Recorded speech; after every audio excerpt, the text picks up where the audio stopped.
and welcome back to the movies made us do it. Me and Matt are back. How are you, Matt?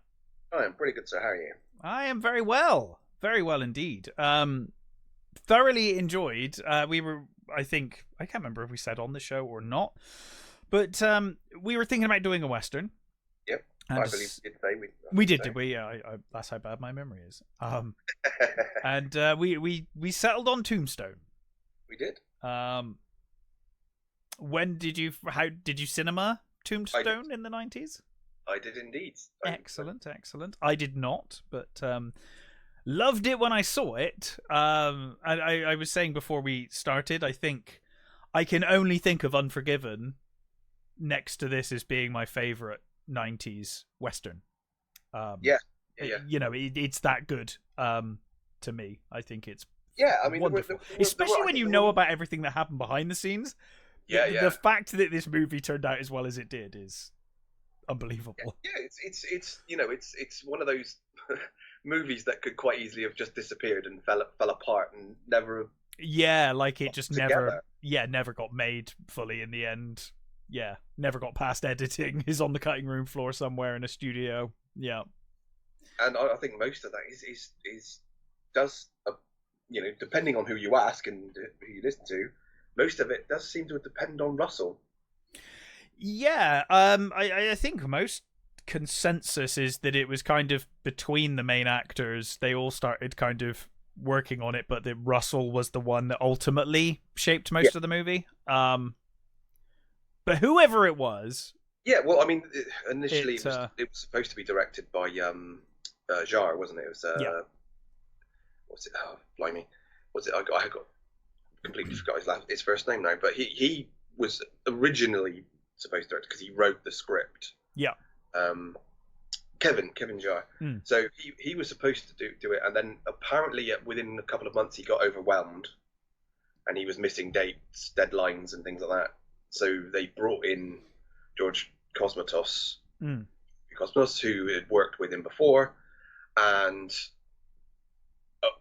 if you ever see any of the interviews with Bean about Cosmatos, he fucking hates him. Bean is he is one of my favorite interview guys whenever he's in an interview, because he never minces his words. Like, that man just tells the truth. He tells it as he sees it, for sure. He saw him as a arrogant, lord. He lorded it over everybody he could, right, unless they were above him, in which case he was a toady. Okay. And Bean basically said, yeah, I fucking hated him, and I think he said he came up to him one day apparently and said something to him, Bean just told him to fuck off, basically. And you think, okay then, so that was good. So yeah, apparently they only spoke a few words in the whole thing. So wow, yeah. I mean, this movie is an unbelievable who's who cast wise. Like it blows my mind. You're like, oh, they're just gonna they just need somewhere to quickly hold over. Oh, it's Charlton Heston. Like even the bit parts are like, yeah, I mean, Jesus. Narrated by Robert Mitchum. Yeah, who was originally supposed to be playing Old Man Clanton. But, okay. He fell off his horse. Oh God. They basically said, okay, we still want him, but we'll do the narration at the end now instead, which is the same, because Old Man Clanton at this point, the movie set, was actually the leader of the Cowboys. Yeah. Not Curly Bill yet. Curly Bill was afterwards, but sure. That's a very small. Well, speaking of the voiceover, yeah, we begin with a little history lesson. To some stock footage, which I think nicely sets the scene. It doesn't hang around too long. It doesn't outstay its welcome or anything. No. It's and I like it that it sets up the Cowboys as this, red sash wearing, proper, like, criminal organization, which isn't strictly true. They never wore the sashes, and they were a very loose organized. Yeah, I like that in this movie. They're like, they only wear red sashes, so everybody knows who the bad guys are at any time. Like only they would wear red sashes. But it explains the end of the Civil War, and it explains the kind of situation. Yeah, and it's kind of cool that they, I think that's the thing about this movie is that it's the heroic version of this story. It is, yeah. I often think the opening narration it's fine. I don't think any of it's really needed, particularly. Like I guess the biggest thing we discover from this, outside of the way they describe cowboys, is the fact that was had tuberculosis, and that sorry, fucking hell. Yeah, he basically sort of introduced. We see that Earp and Doc were friends, and that Doc had tuberculosis. But I kind of feel like the introduction of the two together works perfectly fine anyway. And you can see the guy's fucking ill. I mean, they say he has tuberculosis. Like, I don't know, it's about halfway through the movie, and you're like, yeah, we know. Like, it's pretty bloody clear by this point. It's like he's walking around just constantly with sweat pouring. Oh, and he's just so pale. Even in his opening scene, he's so pale. Yeah, he's great. But yeah, it's an effective narration, and it's short enough that it doesn't. Yeah, it's just I think it's you don't need it, but it's just a nice way of going. Hey, this is why he was this. This is Doc. He was this. Yeah. Off you go, sort of thing. And we then cut, which is never a good thing, to a wedding at the start of a Western.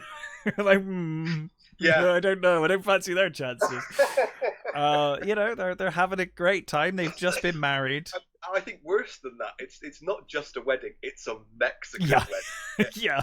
So already alarm bells are like well ringing into the distance. Yeah, I totally agree.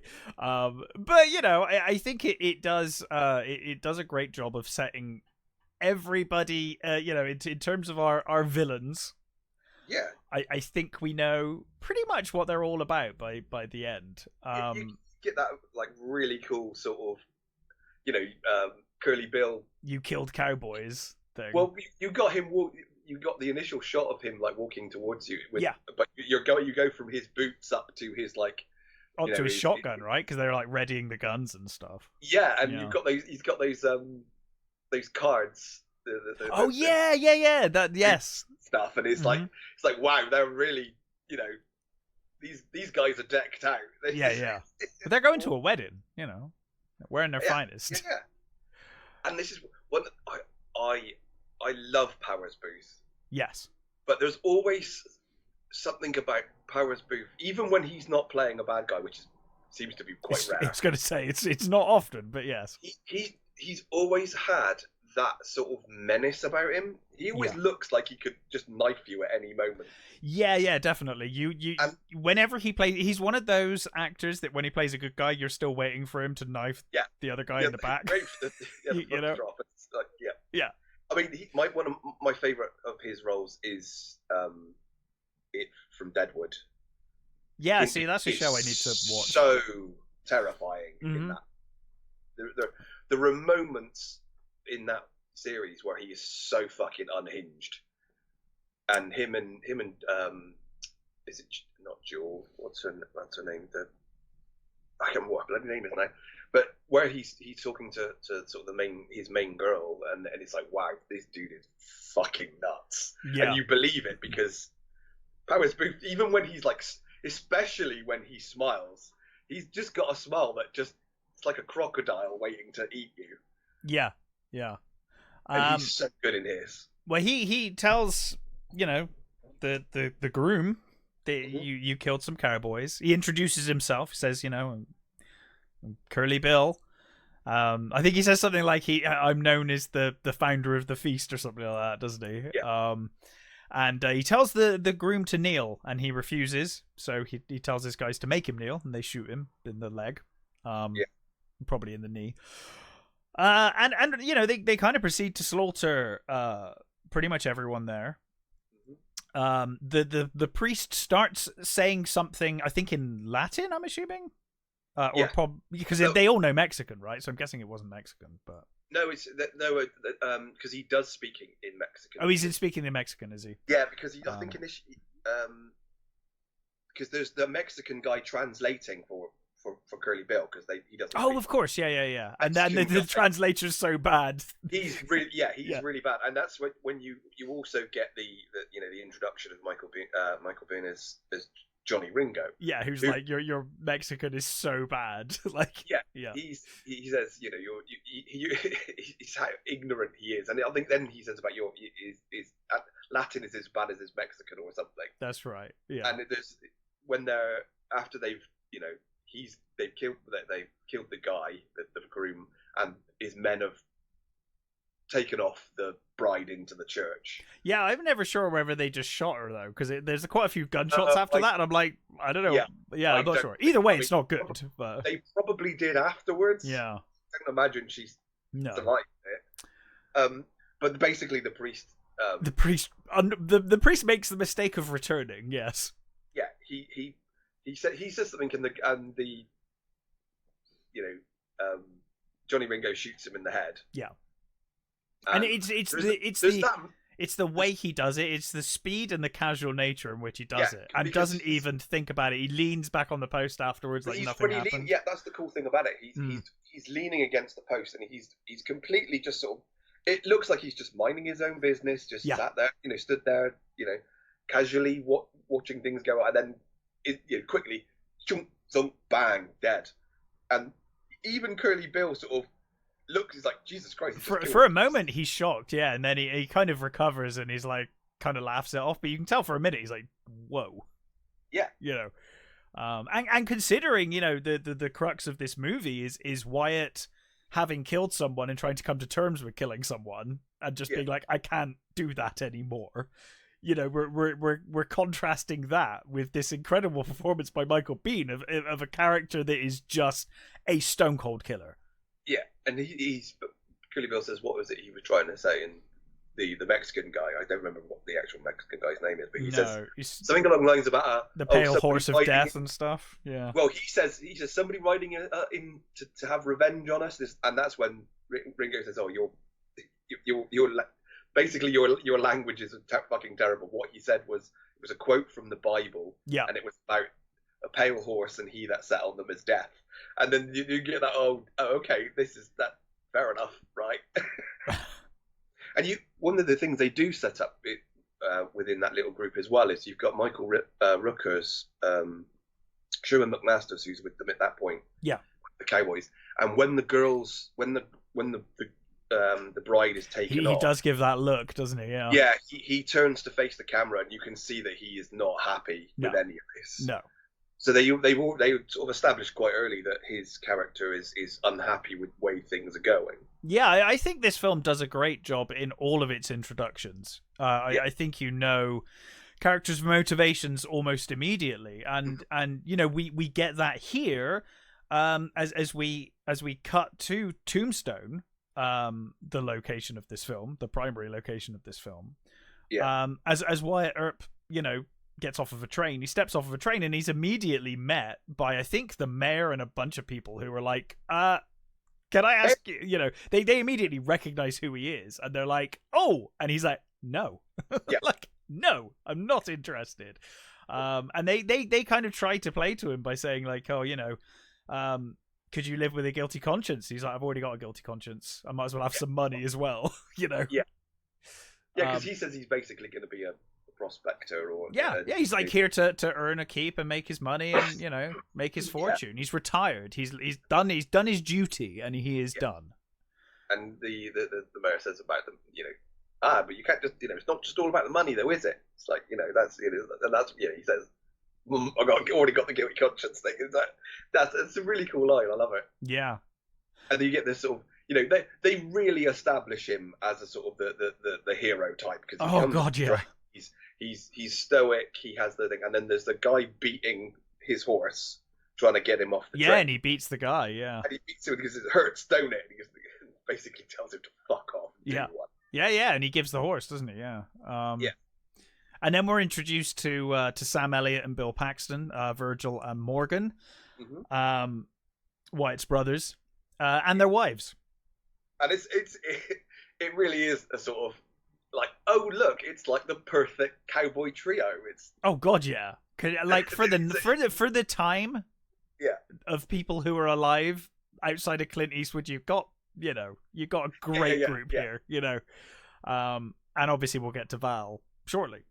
Yeah, and I there's some really nice stuff here. There's they're all talking about life and stuff, and they establish Morgan as a sort of Morgan's been reading stuff, and he's been thinking about life, and he's been thinking about spiritualism and things.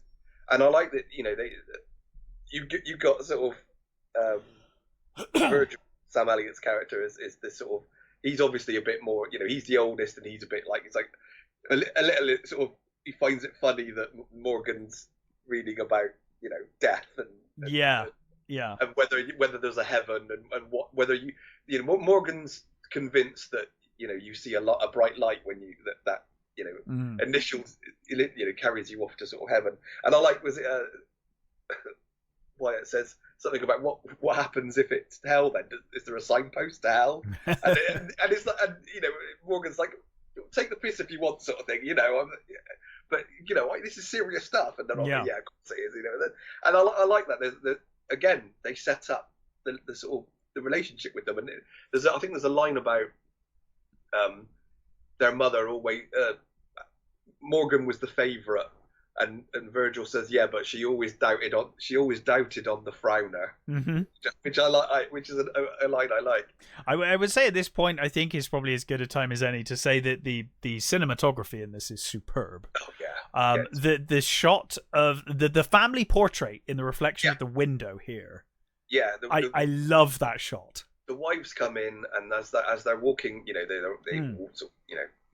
do their greetings, and as they're walking towards the station, isn't it? They're walking towards the station window.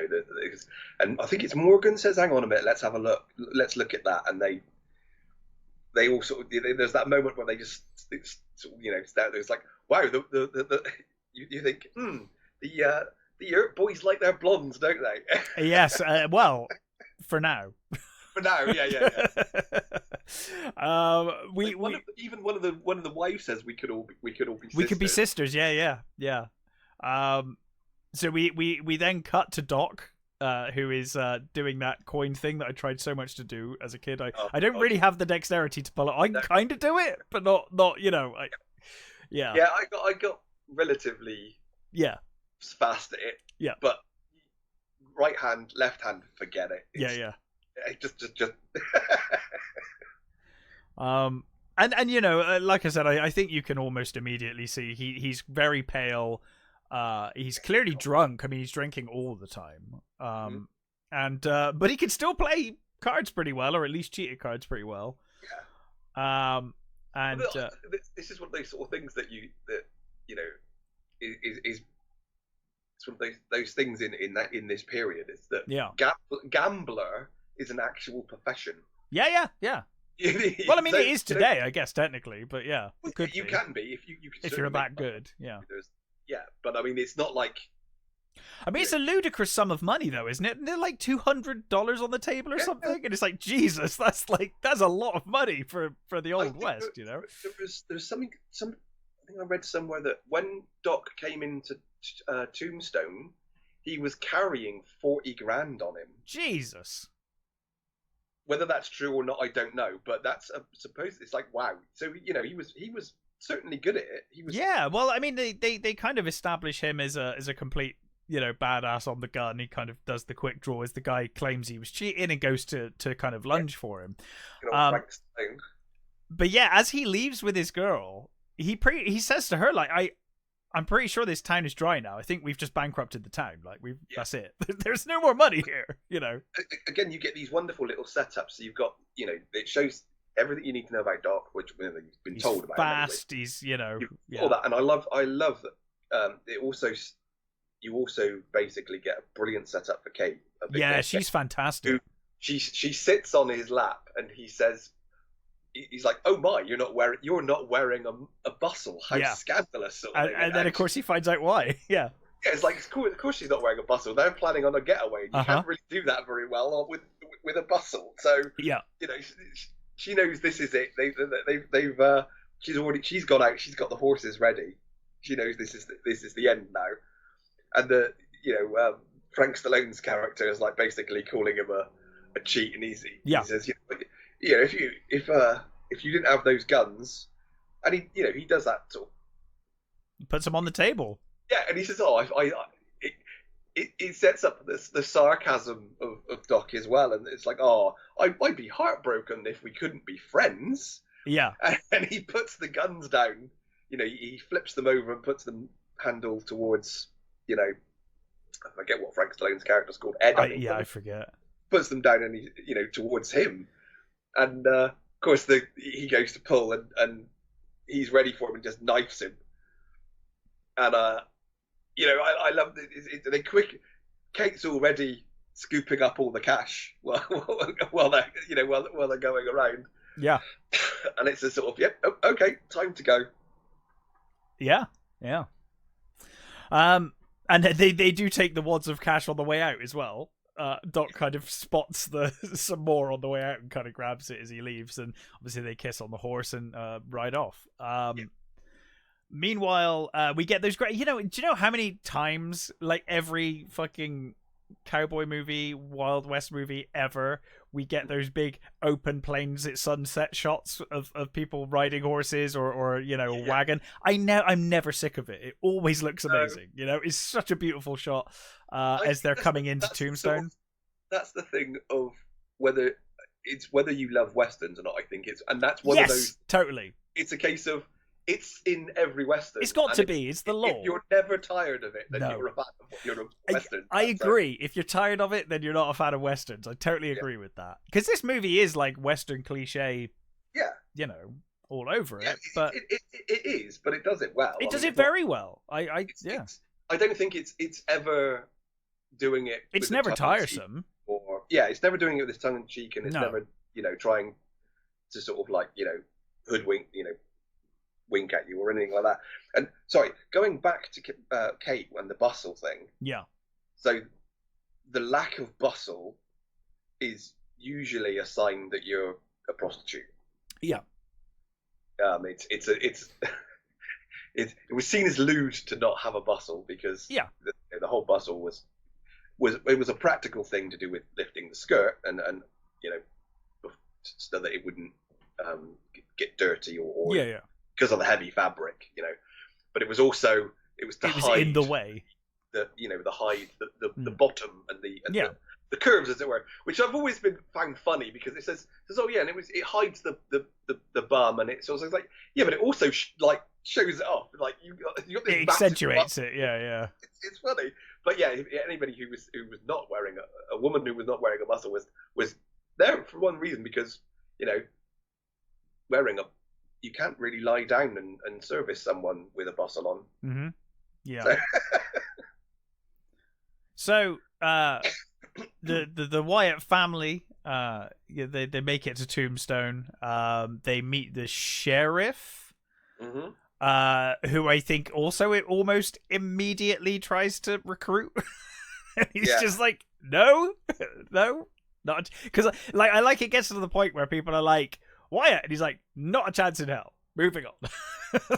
Just not happening. He's constantly heading off people's sort of, because there's even a little later when they're at the bar, at the gambling house, the theater. Oh, the theater, yes, and the mayor, I think it is, comes and talks to him, and he immediately is like, nope, sorry, not happening. The sheriff, is about to get kind of excused by Wyatt, but he does say, hey, I've got some really reasonable rooms to rent or houses to rent, and that kind of catches their attention. He has a really good deal, so they kind of agree on that. Johnny Behan being the sheriff, he's like, he's completely dandified. He has immaculate, beautiful suit. He's got his rakish, bowler hat on, and what I like about him is he comes in and he says, "Oh, I'm head of this commission. I'm head of that commission. Is it? And then he adds, "I'm head of the anti-Chinese league." And you think, okay, right, we're definitely in the West. Yeah. Yeah, and he's a complete bastard. Oh, just awful. Yeah, totally. And Wyatt is almost completely ignoring him until he mentions that he's also he's a good deal. The commission, is it the land commissioner? So he's got little houses available for them, sort of thing. And then, of course, contrasting him, we then meet the sheriff, who actually wants to, who actually is more down to earth. He's just, they have a much more cordial discussion with him. They talk about the is it called the Oriental House? Mm-hmm. The Oriental, the Oriental. And he basically says, "Oh, no one goes in there. It's a real, violent place." Fred White is the marshal. So Fred White is Bean is the sheriff, and he's theoretically does the sort of state stuff. And that's the bigger right. Stuff. And Fred White is the marshal. He's the marshal. Yeah. He does all the grunt work. Let's put it that way. Well, yeah, which is made clear later, because there is that bit where he starts pulling rank, and he's like, "Oh, it's actually your job." Yeah, they're kind of, Yeah. And I love. Presumably knowing full well that he's going to get shot if he goes out there. Yeah. So Harry Carey Jr., who was Fred White, was one of my favourite little things for him. Was he was one of the old boys in sat at the table in Back to the Future 3. Oh, that's nice. Yeah, he was. I mean, that's not just that. He was in loads of movies, but that's one of my favourite little things of him. And one of my favourite things about the character of Fred White is, I think Kerry was either in his 60s or 70s at this point, and the actual Fred White in real life was only 30. Right. So I'm not quite sure why they decided to make it that much older, but sure. I've just realised we should also say, because I think we've missed it, there are already mentions that Earp's wife is addicted to morphine and opium, and she's got some issues. She's got these constant headaches. Yeah, Matty is she's run out of laudanum.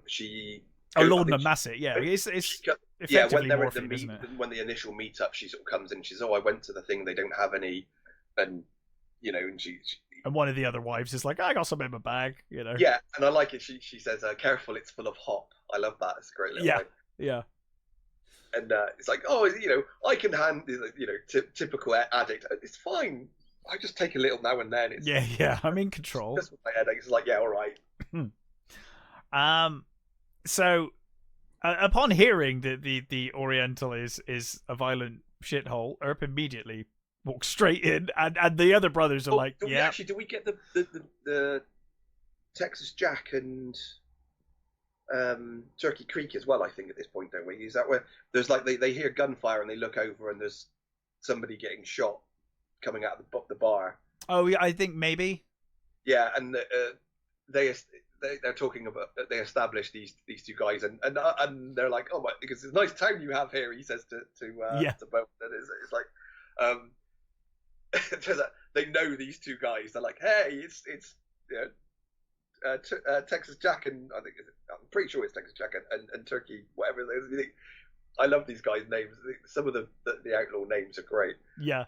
And they're like, "Hey, Wyatt, what are you doing in town?" It's like, "Oh no, there was just a little disagreement. It's fine." And Fred basically says, "Oh, boys, got to take your guns, got to take you in." And they're like, "Yeah, fine, whatever," sort of thing, and they go off. Yeah. And then I think they mentioned the Oriental, and yeah, it was the nicest place in town until recently. Yeah, and you can see when Earp goes in, it's clearly decked out. Yeah, it's clearly a lovely place. Fancy as fuck, but there's nobody in there. No, well, there are a couple of people in there, one of which is being very loud and aggressive and offensive. And Earp, he approaches the bartender and says, "Oh, I'll take a cigar." And I like that the bartender asks his name. He says, "I'm Wyatt Earp," and he's like, yeah, okay, sure. He kind of like laughs it off, like, yeah, Yeah, sure, of course you are, and you know, he wastes no time, yeah. kind of Basically, immediately going to town on this guy. he's told that, Johnny Tyler, Billy Bob Thornton's character, it basically came in one day, And scared everyone chucked his off. weight around, pushed everybody Yeah. around, and basically everybody left. Mm-hmm. You know, he took over the Pharaoh dealing, and you know, now basically decent customers don't want to be in there. Yeah, yeah. So Earp immediately walks up to him and basically says, "Hey, just wanted to let you know you're sat in my chair." Yeah, he doesn't even say anything. First of all, he just. Oh no, of course he waits. He waits for him to say, like, "What have you got a problem?" And he's like, "Yeah." He says, "Can I help you with something? You got problems, sort of thing." And he says, "Yeah, you're sitting in my chair." And I love when he, you know, it kind of gets to that point where he stands and he's like, "Oh, I'm real scared," and Wyatt's like, "Yeah, you are scared. I can see it in your eyes." Yeah. And he kind of like immediately the cockiness just drains from this man's eyes, you know. He's full on your typical bully. He's got that whole sort of, you know, I'm the big man until actually somebody bigger than me comes and sort of stands over me and goes, "Fuck you." Well, and he says, he's standing there, he's like, "You haven't even got, you're very like arrogant for someone who hasn't even got a gun." And Earp just starts slapping him by the faces, going like, "Pull your gun then, do something, do it." You're just gonna stand there, or you're gonna bleed, or you're just gonna bleed. Yeah. And I love that it's a really weird line is what he says. Skin that smoke wagon is what he says. It's like, wow, okay, that's an interesting. Yeah, I'd not heard that one before. I mean, might be a contemporary line because there are some weird, you know, lines from that period that no one would ever use now. Yeah. But you know, it's such a it's the way that Russell manages to pull off that bizarre phrase and still it comes off perfectly natural. Come off and really intimidating. So, you know, eventually the guy is suitably shamed, and he just basically grabs him by the scruff of the neck, throws him out the door, and then he grabs him by the ear and he says, "Okay, youngster," and he basically chucks him out the bar by his ear. But I love he just immediately turns around to the barkeep and he's just like, "So what do you say? Like 25% of the house takings? Like, yeah, I'll do it." You know, yeah.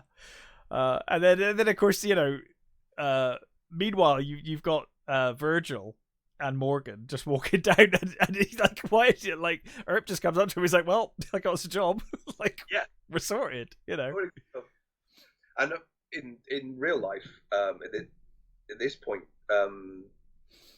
Virgil was already a marshal. Yeah, he was already working for well, basically Bowen, I suppose would be there. But yeah, he was already there, and also there's two other brothers that they're not in this. Right. Were they here in this period of time? One of them was, the other hadn't quite got here yet. But by the time the Vengeance Ride comes along, both the brothers were on that. Oh, okay. Yeah. So of course the man who I'm forgetting the name of, who was ejected. James, I think the other two were called. Right. So the man that was ejected. Yeah. Basically goes and grabs a shotgun. Yeah. And you know, he's walking back as the brothers are talking. Yeah. But is intercepted by Doc, who is obviously turned up in town. Yeah. Doc comes out of the sort of the shadowy porch. Yeah. This is why Johnny Tyler, he says. I love how him and the brothers just start talking, and then about halfway through he turns to him, he's like, "Oh, sorry, I forgot you were there." Yeah. I mean, he says, you know, he says, "Hey, Wyatt," and like, you know, immediately Johnny Tyler's like, "Wyatt Earp." Yeah. And he's just stood there with this shotgun, and they're just completely having this whole conversation while he's stood in the background. Yep. Just stood there with a shotgun, looking like just completely bewildered. Yeah. He's like, "What is going on?" And Doc eventually turns to him and says, "Oh, I'm sorry, I forgot you were there. Because you may leave now." Yeah, and then Earp's like, "Yeah, but you're leaving the shotgun though." Yeah, leave the shotgun. Just drop it there. It is, I guess, heavily insinuated that the main reason Doc has come here, is for the hotter temperature. I think to for his tuberculosis. Yeah, I mean that was in real life. I think he was a dentist, and he was diagnosed with tuberculosis at 15. I think. Jeez. Yeah, his mother. So he did well then. Yeah. His mother had died from it, and he basically ran his practice. This is the thing I love about this. Is he had tuberculosis, and he's rooting around in people's mouths. Yeah.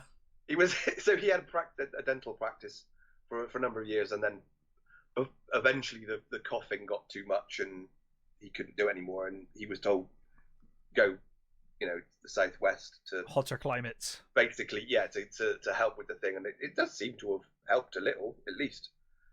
So yeah, he is definitely there for his health, as it were. Yeah. So yeah, the guy is kind of, eventually dismissed without his shotgun. Yeah. In fact, I think it's here that we meet the other guy. Those outlaws. I could be wrong though, because I seem to remember Doc being there as well, but I could be wrong. Oh, you might be right. Yeah, maybe it's a bit too early. Yeah, I could be wrong. I'm not sure. But then of course we get the train coming in, don't we? I think is this point they look over and see. Oh no, sorry, the carriage. Because they're talking about how like he's he's gone straight, and he's a one woman man now, and that's it. He's stoic, and I can't remember what they say now. He says something. Oh, he's an oak. That's right. He says he's an oak because it comes up later. He's like, oh, I'm an oak, all right, yeah. But yeah, so this horse and carriage pulls up as they're talking, just at the right moment as they're kind of talking about wives and whatnot.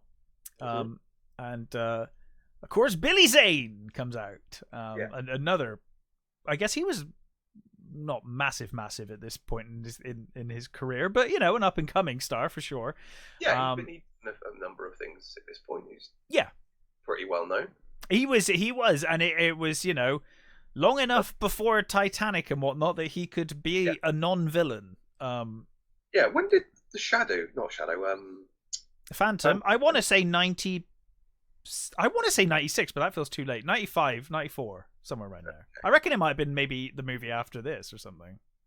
I don't know. It can't have been long after this. I'm pretty sure it wasn't before this. Could be wrong though.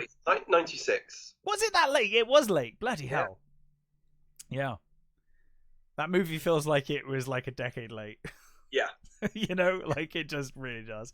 I've got a soft spot for it. But so have I. It's a rubbish movie, but I do have a soft spot for it.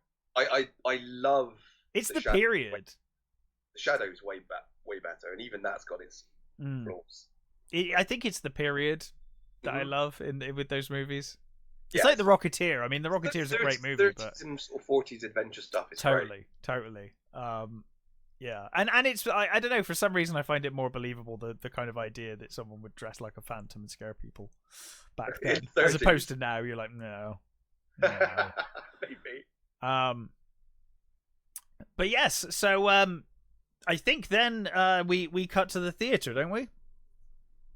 Well, first of all, we set up that love at first sight, yeah. The love at first sight, or lust at first sight for sure. On both ends, you could tell both of them because Val, not Val. Wyatt Earp doesn't sell it, right? Russell does a good job of not selling it, but you can see it in his eyes. It's enough in his eyes. You're like, yeah, okay, he does. He likes her. She's clearly into him immediately. Josephine Marcus immediately. I mean, they step off the stagecoach, and I mean, she's stunning. Oh God, yeah. She's clearly sort of decked out in her finest. I love Billy Zane's like immediately like, oh, happy hunting. he knows what's going on. I like the way he describes them. He says, look, the prime example of the cowboy. See how he stands there with his eyes shadowed against the sun, with his like stare and all that sort of stuff. And you think that is brilliant. And then she says, I want one. And then Billy Zane says, happy good hunting. And just walks off. It's great. It's brilliant. And Dana Delaney is great as Josephine Marks. She's got that lovely smile that, you know, it's just sort of trouble. Just the right side of decent. Yeah, definitely. Yeah. So they attend the theater, and we have this guy trying to juggle, and one of them's like, "Oh, I know him. He's the professor or whatever," and one of the other guys like, "Hey, professor, catch this!" Yeah, just shoots one of the I was thinking that really he's a really odd character. What's his bloody name? He's really bookish in this, and he sort of comes in, and he comes down, and Curly Bill sort of they sort of mess with him, and Curly Bill sort of puts his arm around him and sits him down, and he's the one that sort of loves the sort of the theatre stuff. Well, yeah, because he like is heavily implied is like basically in love with Billy Zane's character, right? Like as soon as he sees him, he's like, he's a gorgeous man. He's like, I love him, and then he kind of gets a laugh. I assumed he worked with the sheriff potentially, because later on he leaves the sheriff. He's like, someone's got to keep law and order in this town, and I wasn't sure if he was like working within the ranks or something, or whether he's part of the gang. I'm not sure. I'm really not sure. I think it's a case of he's. I think he might be like a lesser member of the gang that's maybe not quite in. Yeah, it feels very much like he's a what's the word I'm looking for? A lackey. What do the bikers call it? It's prospect. Oh, a prospect. Yeah. Okay. He feels like a prospect, and he sort of he doesn't fit in at all. Like I wonder if they keep him around as like he's amusing to them. Like he's kind of an amusing. He pops up every now and again in the movie, and he pops up again later on, and sort of a few times, and it feels like he could have been a cool character. I love him in this scene. I think his performance is great because he's clearly captivated by Zane, and I think he's called Fabian, Zane's character. But yeah, he like clearly loves the performance, and I think loves Fabian. Yeah, it does feel very much like that. It kind of gets a laugh, and then they move on to this like gates of hell deal with the devil thing. We get the Henry V speech, and what I like is that, you know, first of all they shoot at him, and he still Zane's character still sort of stands there, and he does. Well, I think they respect him for the fact that he doesn't run away. Yeah, he does the whole speech, and they all, and actually Curly Bill he gets sort of captivated by it, and he sort of gets up and claps and things. Yeah. And then he finishes his performance, and then we get the deal with the devil thing, which you get quite creepy. Faust. And you get the great bit with Michael Bihn's character when they're talking about what's going on, and he explains that it's about the deal with the devil and what he gets, and Curly Bill says, hey, if it was me, I'd sign the contract and then I'd drill that devil in the ass sort of thing, and they all laughed, and then he says to Johnny, what about you? What would that would you? He says, I already done it. Yeah. Immediately you get these just tiny little things, and where even Curly Bill just looks at him and is like, you feel like Curly Bill. I mean, later Curly Bill will say like fuck knows what's gonna happen when he takes over. Like it ain't gonna be good. Yeah, and you think Curly Bill was known as a violent dude, and even he looks at Johnny and goes, yeah, he's way over me. yeah, totally. And I love as this deal with the devil performance goes on. You see them holding up like whiskey or something in front of the light to kind of to tint the color and stuff. The stage effects. It's great. And I love at the end of the deal with the devil performance. You got Doc Holliday just stood there. He's like very instructive.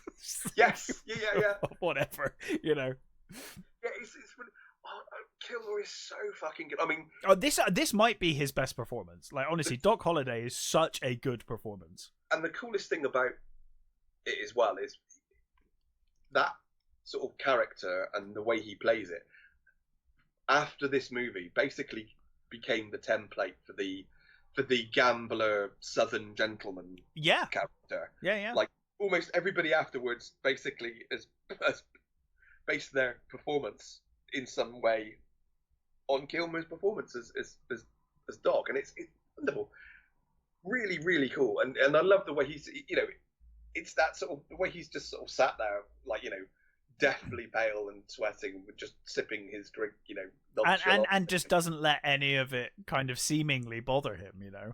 Yeah. He doesn't rise to anyone, you know, kind of making comment on it. He doesn't, you know, he never really sells it at all.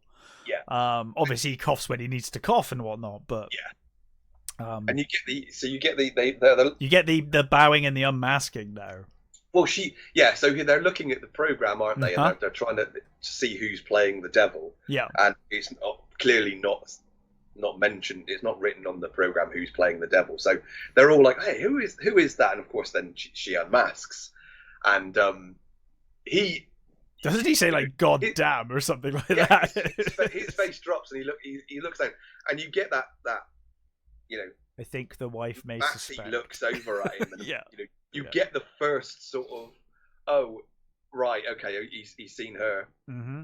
Fine, you know, you get that whole the first inkling of that. I mean, you've already set up. It's actually one of the few things in this movie where they portray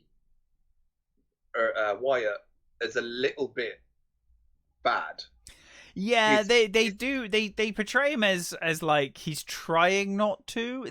I think the movie kind of makes out like she's just irresistible. They're just irresistibly drawn to each other. But yeah, you're right. It is the one thing he does in this movie where it's like, that was shameful. Yeah, and they try their hardest to make Matty look like a horrible person. Yeah, they keep making her say because she keeps having like bad reactions to things, and she keeps, you know, saying stupid things. And there's one good scene where they're a bit later, where they're in bed, and that one is, I think, one of the only times where it feels slightly more justified, because I think it's a better written scene. But most of the scenes are sort of like, you just think, oh, this you know, that this is clearly a little dodgy. And the thing about Wyatt is that he was a dodgy fucker. There was so many. Yeah. He by this point he'd already been like accused of murder a number of times. He was a pimp, probably for Matty. Matty was a prostitute, so he was a pimp. He was a bouncer at brothels. He'd had numerous sort of dodgy, you know, interactions with people, and even later, much later after the OK Corella stuff, he's even pulling the gold brick con. So you get a lump of stone and you paint it gold and you sell it to somebody as gold, and then you leg it. It's like even later he's doing stuff like that. So Wyatt was not the upstanding guy that is playing. However, by all accounts, Virgil was. Really? Well, you said at this point in history he was already Marshal, right? Did you say Virgil? Virgil is, yes. Yeah. Virgil was already Marshal of Tombstone, you know. So, so because this movie makes out like he was super reluctant and then only did it because he felt guilty, basically a little later on. So yeah, that's interesting. Which works really well for this movie. But speaking, I agree. I think narratively it works very well. But speaking of his wife, we do have that moment outside of the theater. You got Morgan talking about he's read a book on spiritualism and whatnot as he kind of leaves, and they're all kind of, you know, rolling their eyes. But then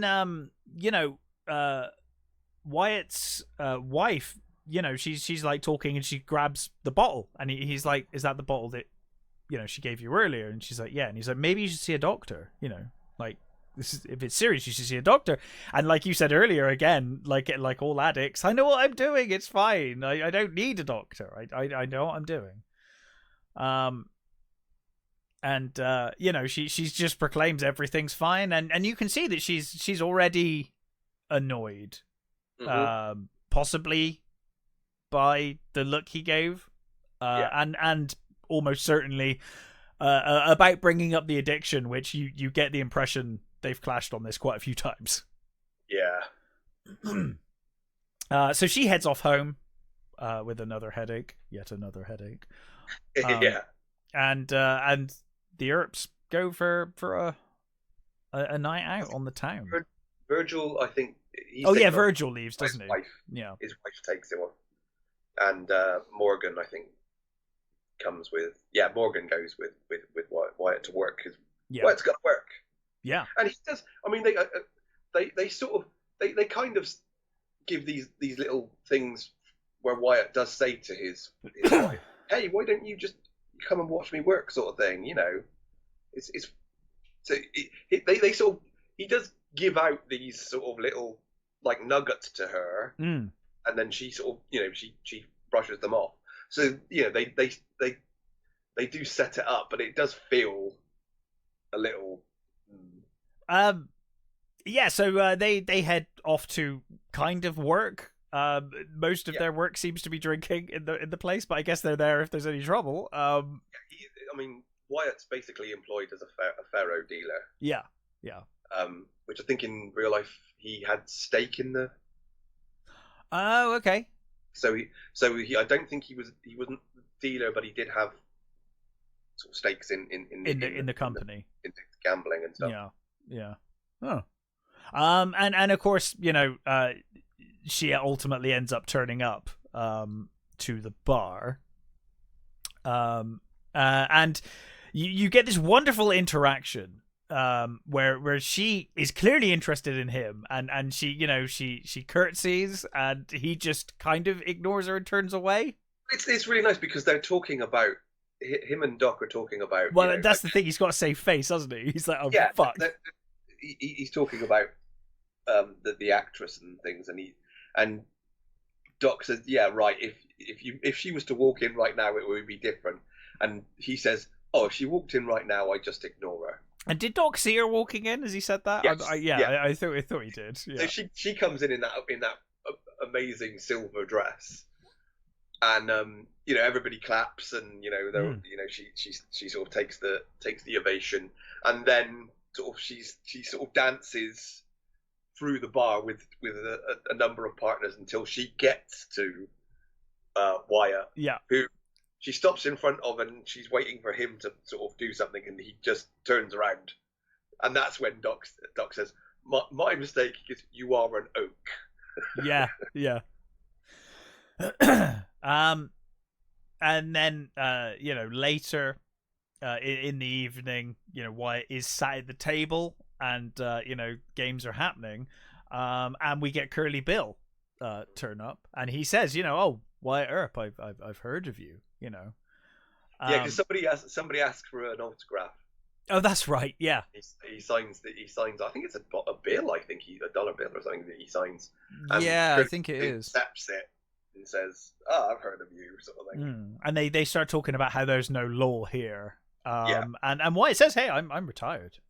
Nothing to do with me." This is where you completely establish Ike as the complete and utter prick he is. Because he sees. Lord, don't go down around these parts. He's so good in this. Yeah, so good. Stephen Lang is such a great actor. He's always those sort of actors that seem to never really gets brought up in things, but he's always wonderful. Yeah. Apparently, the Cosmatos director said that he was pissed the entire time. Really? Apparently, I don't know whether that's true, but he said it is. But he's brilliant as this. He's such a slimy, cowardly fuck.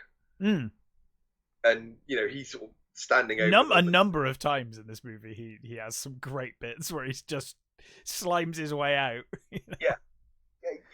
You think so many times he should have been killed, but isn't. Yeah. So we then get Ringo spots Doc, right, and he's like, "Oh, you must be Doc." And he asks, he's like, "Are you retired too?" And there's clear tension between the two of them. Doc goes on about how this man must be educated because he's talking in Latin, and I hate him. I hate this man. He's not, reminds me of myself. I hate him. Doc says to Kate, he says, "Look, Kate, it's Johnny Ringo, the deadliest pistolier in town," sort of thing. And you get that wonderful little exchange, which is in Latin, which is, I think, Doc says in vino veritas, which is in wine there is truth, and Ringo says, "I'm going to fuck and butcher this, but aegis quod agis, which is do what you do," and Doc says, "Credit Judaeus appella non ego," which is let appella the Jew believe not I, which apparently is a Roman thing. Apparently Romans, it was to do with the Romans' contempt for Judaism's belief that divine power was involved in everything. Right. And then Ringo says, Juventus Stalutum Magister, which is youth is the teacher of fools. And Doc says, in peace requeste, which is rest in peace. Right. So we then get Ringo drawing his pistol and spinning it around, much to the amusement of his gang members and a few of the crowd. The whole few onlookers are pretty impressed. Even the actor is like, he's yeah, I mean, he likes the show, right? He's like, he's admiring the performance. But then Doc just destroys him. He takes a shot of his drink and just starts spinning the fucking cup around like an idiot. And it's the faces he pulls as well. He's so sarcastic. It's amazing. Yeah. And of course, we do get a shot to see that that Wyatt does have a shotgun trained on them under the table. Yeah, he's got a shotgun mounted under the table, hasn't he? Yeah.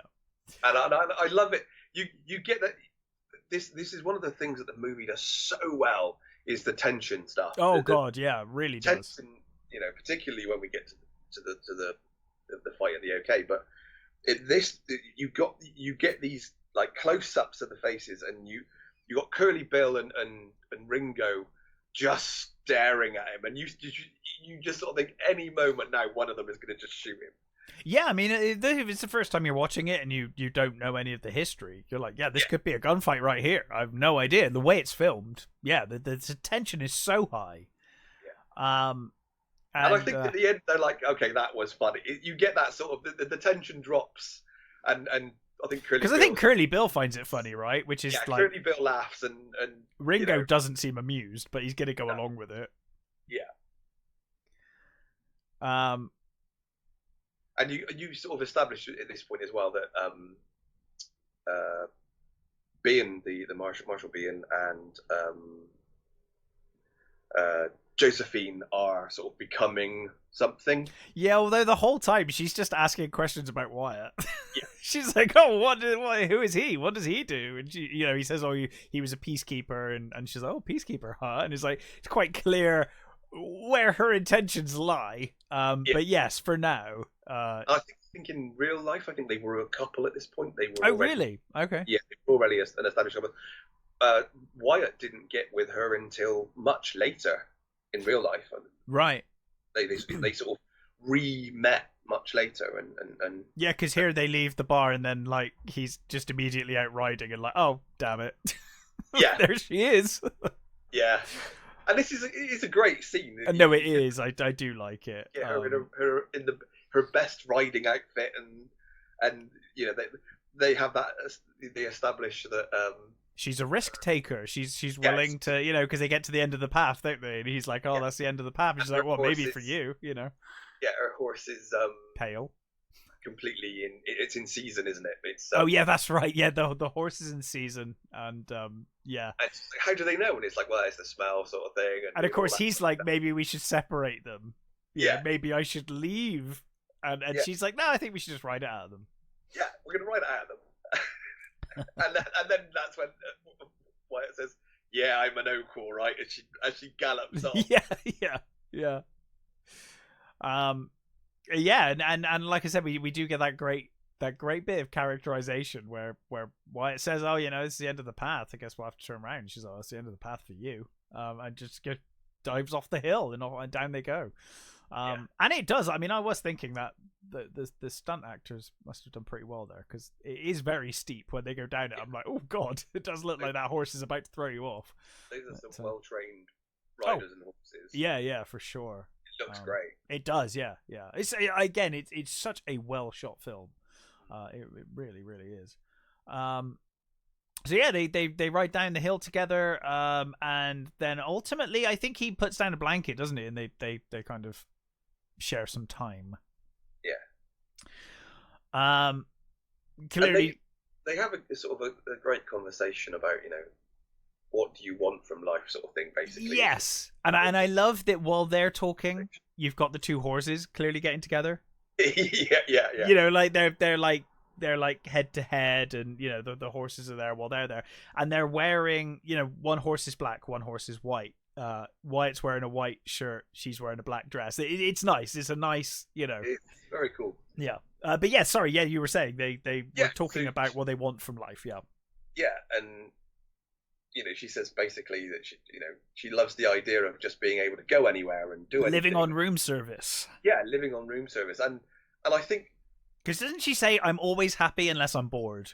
Yeah, is basically what she says. Yeah, and he's never he's saying, "I've never heard a woman talk like this before." Well, he laughs, and she's like, "Oh my god, you laughed," and he's like, "I laugh sometimes," and Yeah, and he's completely taken by her directness and how different she is, certainly from Matty.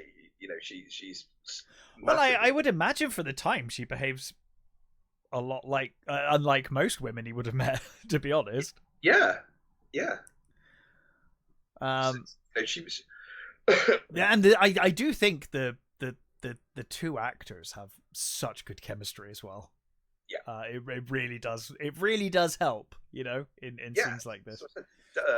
Dana Delaney is great. Super. It's and of course, Kurt Russell, without goes without saying, he's amazing. But yeah. Yeah, I mean, how many movies have we've covered quite a few of his now, I think. We've covered quite a few of Kurt Russell. So we definitely have we have a soft spot for Kurt Russell. Oh, 100%. Yeah. But yeah, like you said, he's kind of like, well, yeah, I've never heard a woman talk like you before. And she says something along the lines of, "I don't have time to act proper," I think, something like that. Yeah. She knows what she wants, and she's going to be honest. So life is too short, job, isn't it? And I think he appreciates the honesty as well. He says, you're honest, Yeah. But yeah, and she does ask about his wife, and whatnot. But I think it's clear to her at this point that it's like, yeah, if I keep on at this, I think I'll break him eventually. It's not going to take much. It feels very much like that, doesn't it? Because it feels very much like, even in Wyatt's mind, oh god, yeah, like his marriage is over. Well, yeah, and then of course you contrast that, because the next immediate scene is him coming home and she's downing a pint of opium. It's like, oh god, London like it's going out of fashion. Yeah. And this is the scene with them that's really good as well, because yes, great. He says, "Hey, why don't we just go? Why don't we just..." He's like, live on room service. He basically is like, why don't we do that? Why don't we... maybe I could make you into that woman that I'm attracted to now, Yeah. And she's like, "Are you fucking mental?" Basically. It's like, no, we can't. We couldn't possibly do that. What sort of madness are you talking? And I don't know what the, as you said, the history of this is quite different. But I think this movie kind of almost frames it to where, that's the life he used to lead, and now she's kind of changed him into this kind of other person that he's not necessarily that person, and that he doesn't necessarily want to be that way. I get the impression that, because I think he even says later on, it's like he's never really known what he wanted. Right. So it's more a case of like he thought he was happy, but he's just realized, oh god, actually, this is what I want in life. Yeah. Yeah. So he's been going through the motions of like, get a wife, make a living, and okay, I can see that. I think it's more that, and you know, again, they really do make sort of Matty this sort of dismissive, you know, addict, which I think, you know, it does feel slightly unfair. It feels very unfair, you know, because she still doesn't deserve. Do you know what I mean? It's like, not really. It's you know, whatever happened in real life, it's I think it's different, but it's eventually that, you know, we know what happens. But yeah, in this particular movie, it's really the one sort of thing that paints Wyatt as, I guess it makes him more human. Oh, for sure. Yeah. You know, it makes him. It certainly makes him more human. I agree. He needed at least like, this man is so flawless in this movie. At least he had one flaw. That's something. He is the Superman. I mean, really, the thing with Wyatt is that in his own time, in this time period, I think Virgil is more widely known than Wyatt is. Right. As the sort of, as a lawman, you know, Wyatt is, but he's not, you know, as widely known as. It's not until the 30s that the legend of Wyatt Earp is put in with it, when Stuart Lake writes a book called Wyatt Earp, Frontier Marshal. It's 1931, I think it's written, and that's when the sort of legend of Wyatt Earp becomes more prominent. Right. That's when people start making, you know, movies and start making, you know, what the wider thing. So that's when he really becomes this sort of legend of the West. He wasn't that big of a legend at the time, you know. Yeah. Well, we then cut to the bar where Doc is playing the piano, and we get some of the patrons, I think some of the cowboys, kind of saying, you know, what's that woman doing with that, you know, I can't remember, what do they call him? The lunger, isn't it? The lunger, yeah. What's he doing with that? What's she doing with that lunger? Because she's like leaning back on him, and they're like leaning on each other, aren't they, as he plays the piano. And yeah, you can see here he's like, clearly, I mean, he's been drinking a long time, but they're both clearly quite screwed. And it's Billy Clanton, isn't it? Thomas Hayden Church's character, who's basically like, why aren't you playing anything that I recognise? Is basically the gist, I think, of what he's saying. It's like, why are you playing this or this? And it's like all these, like, you know, common songs, as it were. And basically Doc's like, this is like Chopin, you fucking Neanderthal. This is... And what I like is the piano's actually out of tune. Yeah. He's playing this beautiful tune that's slightly out of tune. But you got to imagine, like, you know, a piano stuck in a bar in the middle of nowhere, played by drunks constantly. I imagine it would probably be out of tune. Like, how often are they tuning that thing? Yeah. You know? Meanwhile, Curly Bill wakes up from a drunken stupor and decides to go shooting guns. No, he's in an opium den. Oh, is it an opium den he comes out of? That's right. He comes out of an opium den. And just starts shooting wildly. He shoots through a shop window. He shoots at someone riding past. I mean, it's kind of a miracle he doesn't murder anyone. It's one of the only bits that I find really comical. Is he shoots at a guy who does that cartoon thing of leaps in the air as the bullets. Yes. You know. Which is brilliant. I kind of imagine that's a natural reaction, though. It probably is. Know? It just looks really funny. It does. Yeah, it does look funny. So there's all this commotion outside, people screaming, gunshots going off, and the marshal and the sheriff are just trying to pass the buck. Yeah. The sheriff, I think, knows full well whoever goes out there is going to get shot. It's going to be bad. I think Wyatt says, isn't it your job to go out and sort it out? And the Bean says basically, well, no, I deal with all the, you know, all the big stuff. You know, this is a city matter, so it's Fred should be doing this. Yeah. And Fred's like reluctant. He's like, you get that sort of feeling. It's like, oh, for fuck's sake, yeah, I suppose so. It is my job after all, sort of thing. Yeah, yeah. So he goes out. He points his gun at Curly, and he says, hey, Curly, put the guns down. Give the guns to me. Sorry, he asked him for his guns. Yeah.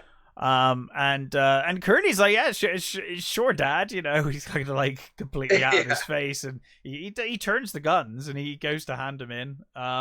But one of them goes off. I'm never quite sure whether it was accidental at this point or whether it was on purpose.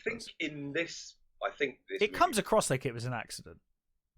But I could be wrong though. I'm not sure. I think in this movie it comes across as being on purpose. Do you reckon? Yeah, I think in the movie. I'm never sure. I'm honestly never sure. I think in real life it was established that it was an accident. Right. Do you think you think it was on purpose purely because his power's booth? Yes, it's like impossible they to want to make him more villainous. I think, yeah. I think in this version, he's thoroughly unlikable in this. Yeah, 100%. I think in this version he was definitely on purpose. I think in real life it was So it was an accident in real life. That's they were shooting up the town. It was him and a couple of guys were shooting up the town, and the actual handing over the gun went off. Yeah. Because I think it went off half cocked sort of thing, basically. Right. And I think even on his sort of dying words, I think Fred White said that it was he saw it as an accident, not as because he was shot in the groin. Jesus. Got it in the groin. He basically bled to death. Poor fucker. Yeah. Yeah, he was like 31, I think. So yeah, poor bastard. And so yeah, he gets shot, goes down, and well, that's the thing, because in the movie you're like, well, he's considering the time period, he's led a reasonably long life, but in reality, it's like, oh god, he was 30. But Wyatt and the brothers head out to check on, obviously check on the marshal. At this point, it's just Wyatt. Is it just Wyatt? Oh yeah, the brothers turn up after. Wyatt comes out and he knocks Curly Bill down. And basically says he's taking him in. Other cowboys, including Ike, turn up and basically threaten him. Ike's like, turn him loose, and they're like, no, he's gonna stand trial. I'm taking him to get and I think a group of miners and stuff, a group of people, because he tells a lot of people to back off. Yeah, that's the reason why most of the people were here, because Deadwood was a silver mining town. Yeah, they mention mining a few times in the movie. Yeah. So I think a bunch of miners are like, yeah, we got to lynch him, like kill him now, and the cowboys are like, no, he's got, release him. Yeah. And he, that's when I think the brothers turn up. With because Ike is like, we're taking him back, and he's like, we've got, there's more of us than you, and Wyatt just puts the gun straight to his head and he's like, you will die though, like your gang might take me out, but you'll die right here, right now. And I think the line he uses is not your guys will take me down, but not before I make your head into a canoe. Yeah, turn your head into a canoe. Yeah. And I love that his boys are like, he's bluffing, and Ike's like, he's not bluffing. No, he's not. He's like, he ain't bluffing. Like, back off. He will do it. Yeah, he's looking right in his eyes. He's like, no, he is not bluffing. He's not fucking bluffing. He's just gonna shoot me. He is so good in this, and like all of the scenes with Ike, I'm like, God, you are such a hateable guy. Like, awful. He's so good though. It's such a good performance. Want to punch him. It's such a good performance. Lang does such a fucking good job of really making does. A thoroughly unlikable character. Yeah. So good. Yeah. That's. I think that's actually when the brothers turn up. They and Doc turns up as well, right? I believe. Whether he turns up, but yeah, basically they break up the crowd anyway. Yeah, they slowly back away, and then I love it goes back, it kind of cuts back, and you've got the sheriff with Josephine. Yeah, and he's just like, well, you see, it's also fine. It's like, you son of a bitch. Like, the marshal's dead, you asshole. Speaking of the whole, oh dear, how sad, never mind. Yeah, exactly. And Josephine looks horrified. She's like, oh my god, And And that's the thing about her. Like, you know, we were saying earlier that she looks like trouble, and she kind of is. She's that kind of dangerous. But she's horrified by all the violence and stuff. She's like, she really does. Like, she doesn't understand the violence. That's no, that's it's like, I only play the devil. Like, I'm not actually the devil. Yeah. I like to live dangerously, but just not that dangerously. Yeah, totally. Yeah. I don't mind riding horses into canyons and things, but the idea of being shot at, that's, you know. Yeah, it's too far. Yeah. So I think probably the following day, the brothers are playing pool, and they're kind of having a talk. Yeah. About various things. But primarily, Wyatt thinks they should open up a place of their own. Yeah. He's like, you know, that basically we could live like kings at that point. It's clear that Virgil, though, he's taking a shot in the corner and he's just kind of looking away. He's not really looking at them. You can tell he's already feeling that urge to be like, yeah, you know, I need to do something. Yeah. And I think just before this point, I think you get the turning point for Virgil seems to be when there are cowboys riding through the town and one nearly rides down a kid. I think it's after this, because he leaves the bar. I think he leaves the bar for a walk, and then that's when that. I could be wrong, though. I could have that the wrong way round. But yeah, that is he grabs this kid, doesn't he, just before he gets run over by the cowboys, and he gives it to the mother, and you can see the mother's face is she's got like a scar. She's got a scar. Yeah. And then I think, like, literally the next scene we see Virgil, he's got his badge. it's like okay, I signed up, done. But yeah, because in here at the pool table, we get the mayor coming kind of pleading. Oh yeah, Wyatt, and Wyatt's just like, nah, not happening. But yeah, you can see that Virgil's very, very frustrated. And as you said, like, you know, either way around, Virgil sees this happening, and it's kind of the straw that breaks the camel's back. He's finally had enough. And he's gonna do right for the town, much to Wyatt's dismay. I absolutely love. Well, sorry. First of all, I suppose we should say he puts up signs saying, "You ain't carrying guns in town. Like, no guns in town," which obviously goes down horribly. Ordnance, no carrying. Yeah. And obviously everyone's kind of pissed off, but he's like, you know, that's it. Now Morgan stood next to him, and I love when Wyatt comes over. He's like, you know, what the fuck are you doing? This is completely against everything we said we were going to do. And Virgil's like, look, we're taking money from this town. We need to help this town. We can't just, like, take money while people are dying. We need to do something. And he turns to Morgan to talk some sense into him, and Morgan just shows him the badge, and he's like, you told me to listen to my brother, so I listen to my brother. Like, what do you want me to do, you know? He's like, technically I'm doing what you told me. But I mean, I feel like I'm repeating myself, but the performances, especially by this trio, the brothers, you know, Kurt Russell, Sam Elliott, and Bill Paxton. My God, it's such a good performance. All three of them. I mean, I always feel like Sam Elliott. I'm never sure if Sam Elliott's ever really acting or just being Sam Elliott. You know, like, but he's so good, it doesn't matter. Like, he's so good in that.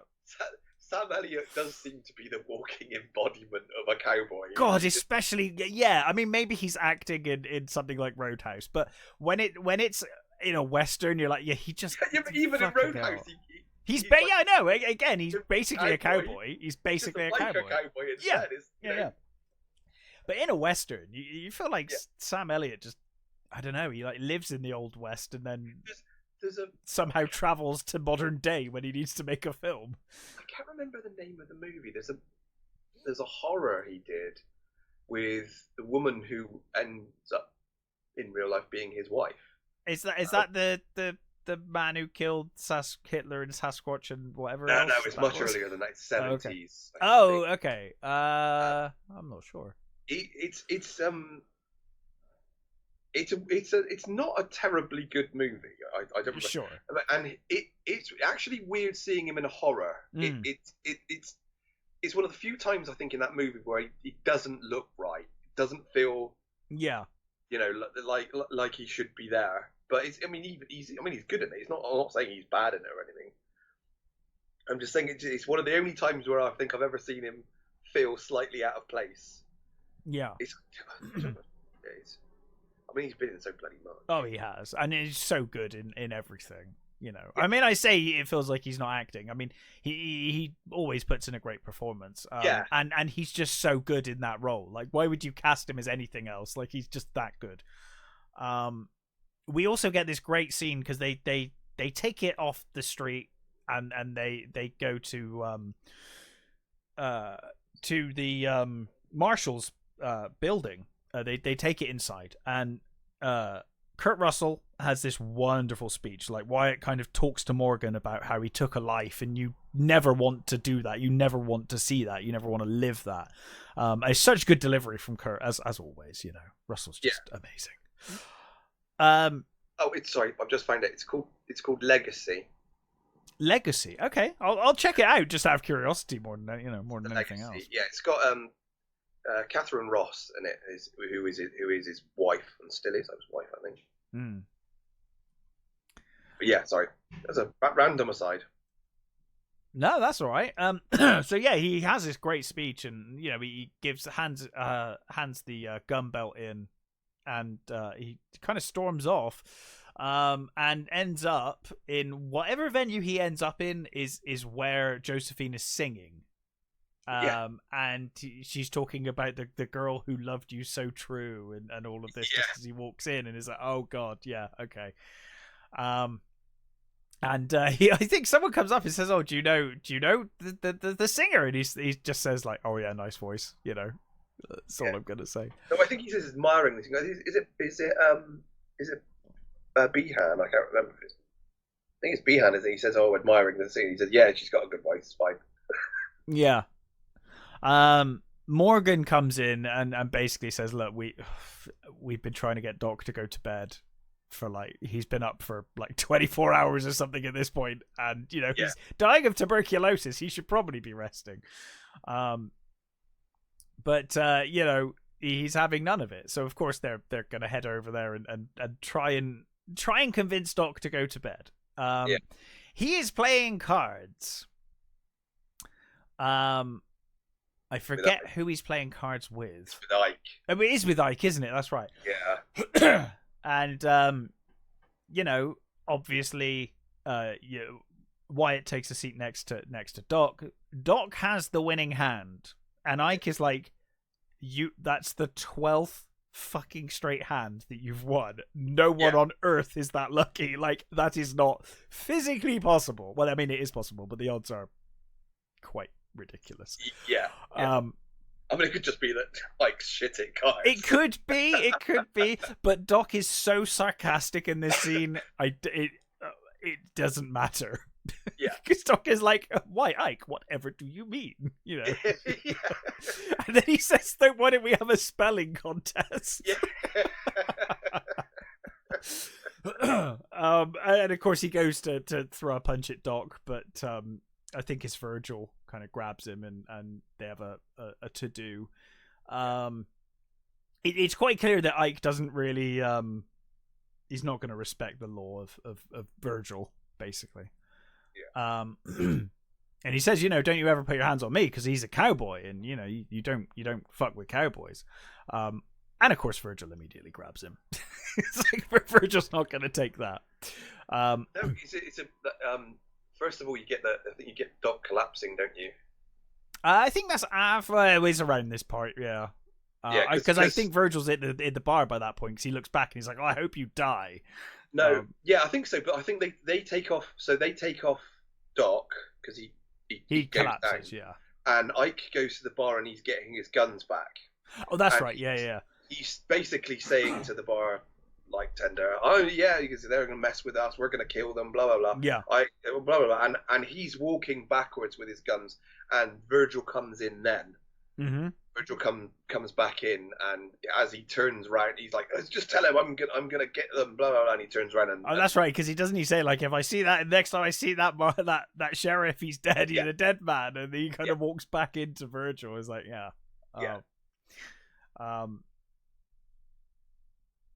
Virgil pistol whips him, doesn't he? I think. Yeah, doesn't he pistol whip him with his own gun, or is it? Yeah, because he takes the guns. He's got the guns in his hand, right? Yeah, he tells the bartender to pick him up basically, and then he drags Ike out. Yeah, and throws him into jail. I think. Yes, he does throw him into jail. Yeah. The following morning, he obviously lets Ike out once he's sobered up. But it's pretty clear that the things are about to escalate. And it's pretty clear that obviously Virgil can see that. I think they could all see that, to be honest. It feels like even Wyatt at this point is just kind of like, oh, fuck, like whatever I do, it's not going to end well. It's escalating. It's spinning out of control. Especially because when I think Wyatt's heading for the jail to meet Virgil, he bumps into one of the cowboys, and the cowboy is like immediately in his face. Which of course, in the end, I think Wyatt just grabs the gun and pistol whips him. It's a lot of pistol whipping in this film. And Ike just flat out tells them on horseback, because I think they all come out at that point, and he just says like, "You're gonna bleed. You're like, trouble is coming. Later today, we're coming." They make their intentions more than known. And at that point, Wyatt's like, okay, swear me in. Gonna have to swear me in, because it's the final sort of fuck, go on, just do it. We get a wonderful scene now with Doc in bed. He's being told by the doctor, like, you've got maybe a couple of weeks, maybe 2 years, but you need to stop the drinking, stop the smoking, stop the gambling. You need to be bedridden. Like, or you're screwed. And the look on what's the actress's name? Name is bloody escaping me. Of Big Nose Kate. Yeah. Joanna Bacala. The look she gives when she's outside, because she doesn't show it to him. But she can hear it outside, and the look on her face, because it frames her face. She's like framed on the left, and Doc's kind of back in the bed on the right with the doctor. And the look on her face is she's just horrified, and she knows the end is near. But then she just summons that courage to kind of keep a straight face, and she goes back in to see Doc, and she turns that charm back on, and she lets the emotion in for a moment while he can't see. And then immediately comes back in with that, like, that charm and just kind of distracting him. I love, she starts lighting a cigarette, because she starts kind of like teasing him, or not teasing him, but flirting with him. She says, he says, I think we need to reevaluate our relationship, basically. And she says, well, look, I'm a good woman to you, Doc. And he says, you are a good woman. But of course, she lights a cigarette and puts it in his mouth just after the doctor said, like, you need to stop smoking. He's like, then again, you may be the devil. Or the Antichrist or something like that. Yeah, you may be the Antichrist. It says. Super. But I think also it's a case of he's dying. He knows he's dead. He's been living with this. Life, I think he tells the doctor to fuck off. It's a case because he's like, I know I'm dying. I know what I'm doing. My mum died of this. I'm dying of this. I get it. Way he's gonna give up drinking and smoking now. Well, I often think that anyway. Exactly. It's like, well, what? Lie in bed for the rest of my days and be miserable, or have a shorter life but enjoy it. Exactly. So the cowboys are gathering. As I said, Wyatt says, you better swear me in now and make this happen. I think we do get the shot of Wyatt's wife, because he comes home with the badge on, doesn't he? And he gets his gun, because he's got the gun with the handle has the Wyatt Earp inscription on it. Which, so the Buntline Special, it's a cult army with a 12-inch barrel, I think it is. Right. Which supposedly was a bunch of these guns were made by this Buntline guy who he wrote like Penny Dreadful sort of things. I can't remember what they call, like the sort of Wild West Tales stuff sort of thing. Yeah. And suppose the story goes that he, as a thank you to these lawmen who had given him his stories, he had these guns made and sent to them.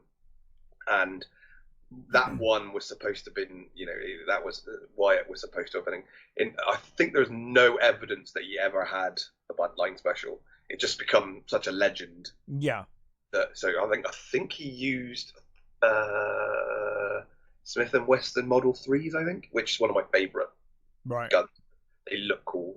It's the top break, long looking, beautiful guns that you see in a lot of things. But yeah. So you get him unveiling the Buntline special in the case sort of thing. And you see the look on her face as well, which I think is quite important. She knows now that he's gone back to his old ways, sort of thing, as it were. Yeah.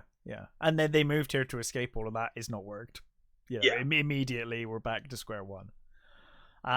He heads back to the jail to meet with his brothers. The mayor comes over and he says, the cowboys are all kind of behind the OK Corral. They're grouping back there, and then before they go, of course, Doc turns up and they're like, Doc, why are you not in bed? And he's like, I'm not. You're my friend. I'm not giving you up. How can you ask me that? Yeah. And there's a great line later where he's like, one of them is like, you're so fucking ill. What are you doing out here? And he's like, he's my friend. At the end, he's like, you've got lots of friends. He's like, I haven't. He's like my one friend. He says, why are you doing this, Doc? And Doc says, you should be at home in bed. Yeah. And Doc says, Wyatt's my friend. Yeah. And the other guy says, I've got lots of friends. Yeah. And he says, I don't. Yeah. Amazing. And Val Kilmer's performance in this is so good. Fucking terrible that he didn't get awards for it. It really is. I think it's probably his best movie performance, and I like Val Kilmer a lot. I do. He's been in some great. Really has. He's given some great performances, but I think this might be my favorite of his. He's one of my favorite characters in Heat. Yes, I agree completely. It's great. Yeah, I think he outshines the leads actually in that at times. But especially the scene in Heat where he turns up to his, I can't remember if it's his wife or his girlfriend, and she's on the balcony, and she's got the FBI agents in the room behind her. Yeah, and he's so happy to see her. He sees her in the balcony, and she does that gesture to say, "Don't come in," and he goes. It's a lovely little scene, and it's just the looks they give each other. It's a great scene. It's like no words or anything. It's just that, just the looks that they give him. I guess that's Michael Mann for you, I suppose. But yeah. Great. So they all start walking towards the OK Corral. And on the way, I'm not sure. Is it the Oriental that's on fire behind them? There's a building on fire. No, it's not. It's I think it's one of the cattle. Okay. Sheds or something. I think it's one of the buildings. It's not the Oriental. Yeah. Now, of course, the streets are lined with people who all know what's about to go down. They're all kind of like watching on as these guys walk. But then, of course, you get the fucking sheriff who's like, "Oh, don't worry, boys, I've disarmed them." Like, you go home now. It's like, that's clearly a lie, but sure. And they basically tell him just to go away. Yeah. And yeah, so they basically round the corner. I think they give Doc a shotgun, don't they? Yeah, when they're talking about it, when Doc says he's coming and stuff, like they said, first says no, and they says, oh, he says that, and he goes, oh no, we'll give him the shotgun then, sort of thing. So yeah, he's got the shotgun. And like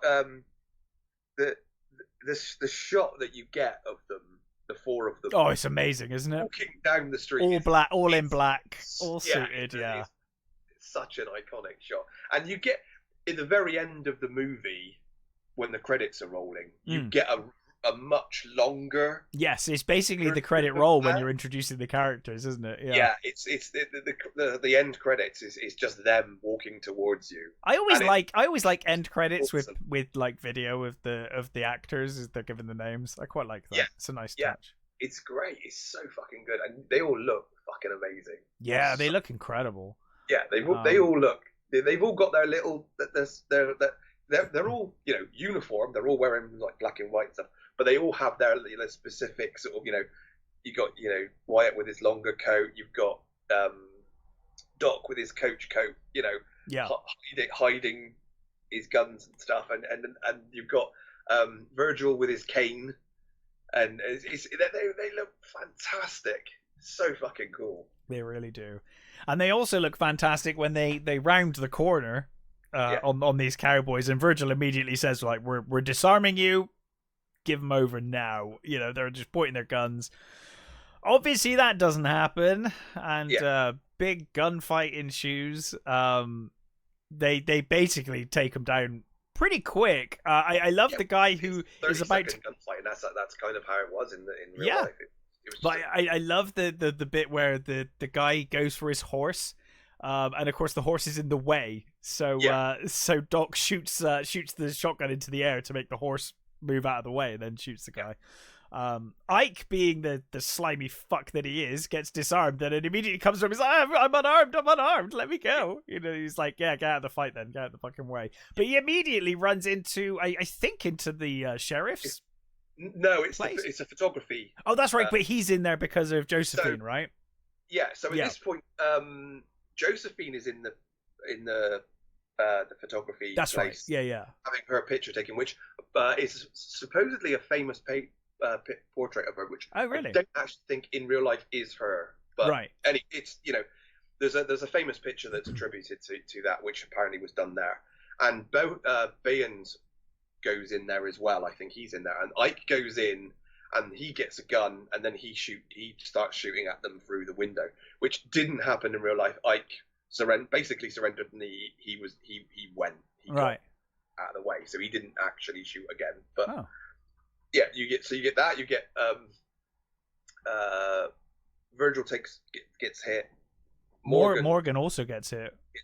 Yeah, and Doc does as well. Doc gets clipped, and there's one of the. So I think one of Doc the. Doc is I think, does he run out of bullets in one of his pistols or something?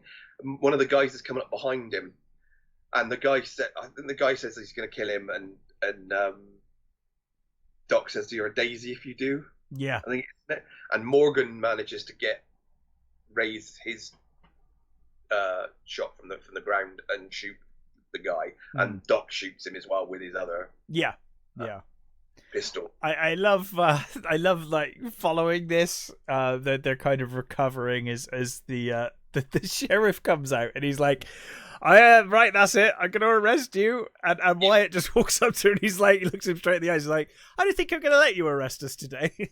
Yeah. It's like, no, not happening. That's true. That's all true. Oh, is it really? Wow. Yeah. Because I don't really know the history, so I'm kind of, so it's mostly accurate. Obviously, the thing with that Ike isn't quite right, and the actual space in the alleyway was shorter, but I guess because of the way it's filmed. Yeah. So it was a much closer sort of conditions. I think they were only like 6 feet away from each other. Yeah. And it was just really quick. It was like 30-second sort of thing. Yeah. So Ben did try and arrest them afterwards, and he said no, I'm not going to let you do that. I mean, to be honest, they were all sworn in. Yeah. They went to disarm them, and they were shot at. Yeah. So it was kind of hard to argue, really. In real life, they did end up having to. Well, Virgil wasn't able to. He was recovering, and Morgan was coming. But they were actually basically accused of murder, basically. So they did end up spending time trying to to exonerate themselves, and basically they spent some time.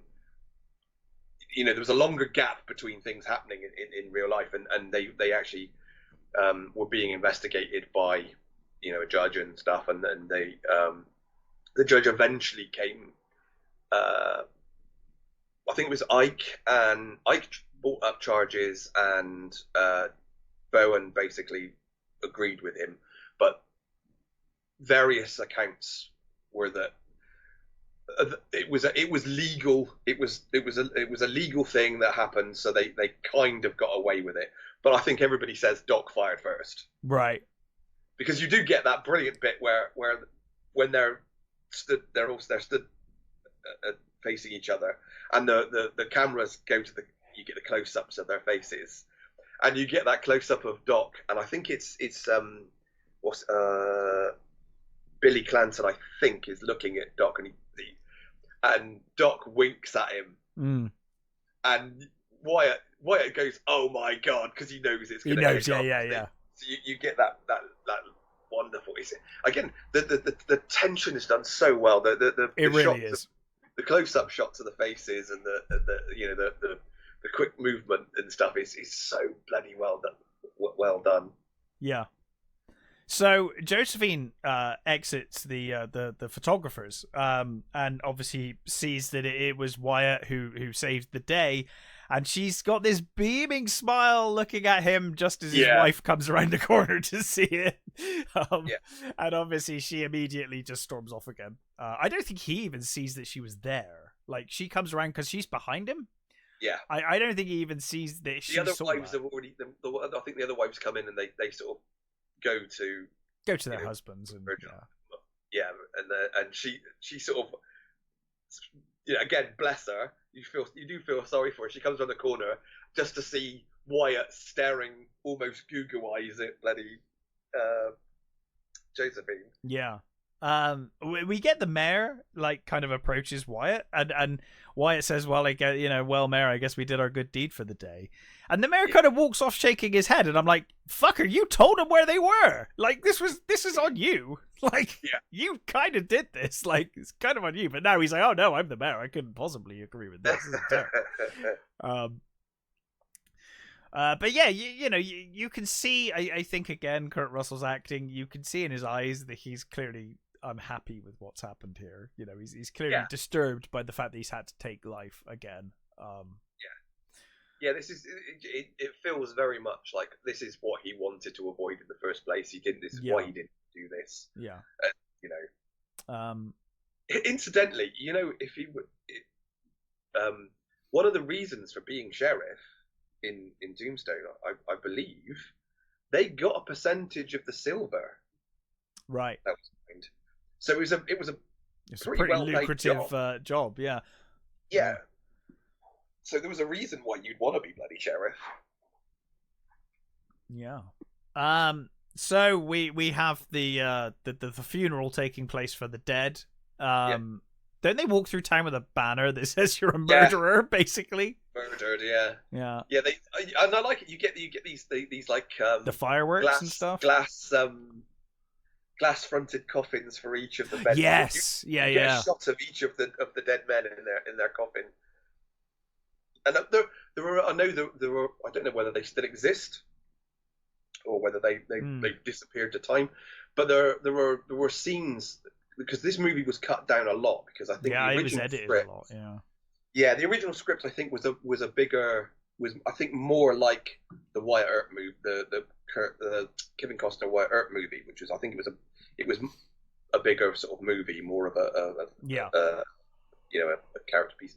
But I think they cut it down because they wanted to make it more about this specific thing, and they wanted to up the love story between Wyatt, and so there is a scene apparently where there's the cowboys were at a big bonfire after the funeral, and they're like sort of mourning and stuff. So I'd like to have seen that, because I think there was some. I think there's even supposedly a shot from the trailer of Curly Bill throwing a whiskey bottle into a fire, which was part of that scene. But what I love about it, you get them coming through town with this like procession. Because I think the thing is well with this with what they don't really establish as well, but there's a very two-sided thing in this town. Really, is that there are people that are for the cowboys. Yeah. Well, I mean, so we see that guy who was I think in love with Billy Zane's character in the theater. Yeah. And they see him in the street and they're like, oh, hey. And he's like, I don't want to say hi to you, like, after what you've done. You know, I'm disgusted. And he kind of, like, storms off. He's like, no, and I think Wyatt says all they ever did was, like, laugh at him. I don't know why, I don't know why he wants to be with them. Yeah, I guess he's trying to fit in somewhere, and he's found a gang that at least accept. They don't seem to treat him very well, but they do accept him. Yeah. And what I love is you get this. It's quite. It strikes me as quite funny, but you've got the big procession and stuff, and it just so happens that Wyatt's house, because they're all sort of sat out on the porch, just their veranda just so happens to sort of look out onto the cemetery where they're burying. Yeah. It's a great shot though, because you got the fireworks and then it kind of pans down, and it's amazing. It's funny, but it's also it cuts to a really lovely scene though, where Morgan, Bill Paxton, is talking to Wyatt, and he says, "Oh, you were right. It's nothing like I thought it was going to be. Like, killing people is nothing like I thought it would be. It is actually horrible." And there is kind of that admission by him that actually I didn't want this. I thought I wanted this, but now that I've actually done it, it's a terrible thing. Yeah, well, Morgan feels very much like he's the youngest, son. Yeah, he's just going along with following his brothers. Yeah. He loves his brothers. He hero worships them, and he just wanted to be part of that. And you never get to the true stuff until you're part of it, I guess. So yeah, he's seeing how it is. They do bump into Ringo in the street, who basically says, "I want blood. I want your blood. Like, I'm out for blood." And he approaches Wyatt, and Wyatt just shows that he's not armed, and he's like, "I'm not going to fight you." But of course, Doc's like, "I'll be your Huckleberry." And that's such a great shot. It's because it's actually a little weird because you can see Doc coming up. Yeah. But from the distance. But when you actually see Doc come with the pistol, "I'm your Huckleberry," he's suddenly bathed in shadow. Yeah. Oh, yeah. Out of the shadow. I mean, it's a great shot, but it is quite funny that when you see the initial shot of him just walking towards them, and then suddenly he's in the shadows. I love that shot when he's approaching Ringo, and you can see he's got the gun behind his back. Yeah, he's got his pistol behind his back. I do love it. I think it's not real, but I love that Doc's rig is the gambler's rig that he's got, which means that the gun's which is it's so that basically you can draw the gun easier when you're sat down. Yeah. Which is just the whole way he's put together, like costume department, 10 out of 10. Yeah. Curly Bill eventually takes the guys away, but he makes it pretty clear that they're going to have blood. It's not happening today, but it is happening. Yeah. I think we get a quick scene of the sheriff trying to talk to Josephine, who wants basically nothing to do with him. She's like, "I'm busy. Go away. I'm reading a book." Yeah, she's finally had enough of him. Yeah. Well, he's shown himself to be kind of two-faced and a coward on a number of occasions now. So I think that's fair enough. He though has a bit of a slip, where he says to her, "After tonight, I'll be the only law in Tombstone." So he knows something's going down. Yeah. She kind of gives him that look, but obviously it's too late at that point. So meanwhile, the brothers are kind of, I think they're dining, aren't they? They're kind of having food and just they're in the Oriental, aren't they? I think. Either the Oriental, well, it's one or saloon or one somewhere. Of the places. Yeah. I know there's a dog. That's all I remember. Yes. There's like a random dog at the table for some reason. I get the feeling that the dog's theirs. Yeah, I assume so. You just don't very often see it, and then he's just there. On when we get Morgan's, what happens to Morgan? Yeah, the dog's there, and the dog is feels there, like it's probably their dog. Yeah, it's just not very. It's never really established as that. No. So all of this is going down while there's this terrific thunderstorm. And the lighting coming off of that through the windows, and the occasional, you get that complete darkness, and then you just see the town every time it flashes and stuff. Really effective shots. I think what Cosmatos says, again, the director said once that most of the things in this movie were real, including the mustaches and the lightning. Yeah. Now, of course, Josephine comes to find Wyatt, obviously finds all of the wives, and says, I need to speak to Wyatt, but obviously that doesn't go down well. But of course, before that can even be resolved, someone comes in with the shotgun. Well, yeah, she goes to the house. She goes to the house looking for Wyatt, but obviously finds them there. Yeah, one's like reading cards and stuff, and aren't they pulling like death cards and fuck knows what. Yeah, she's reading the cards. It's like, why can't you play a normal game? Which I think one of them says. Like, because foreshadowing. Yeah, exactly. So she comes in and she says, "I think something terrible is going to happen." Yeah, just as a maniac wielding a shotgun bursts through the door and starts shooting. Yeah, well, there's a knock at the door, and I think one of the wives thinks it's Virgil. They think it's Virgil, yeah. But of course, Virgil is not there. Virgil is coming back into the Oriental, shot to shit. He's been shot very badly in the arm, and maybe somewhere else. Certainly, he's been bleeding enough from the arm that he passes out. He got shot in the arm and shoulder. His shoulder, right? Okay. Yeah, in realsies, as it were. Mm. Apparently, Ike's hat was found at the scene. Oh, really? But it was deemed not enough evidence, so he got away with it. But he's whether like that. But yeah, he did get shot with a shotgun at relatively close range, I think. Yeah. Well, the doctor's talking about removing his arm in the next scene because he's like losing part of his arm because of the injury. Did you notice when Sam Elliott goes down? He goes down against the bar, and Russell comes over and like picks him up. Have you ever noticed when he picks him up, he hits Sam Elliott's head into the bar? I've never noticed that, but that's amazing. Yeah. It's like just a little thing. He just gives this big dunk. Ooh. You only just about notice it, but yeah, I hadn't ever noticed that. That's amazing. Yeah.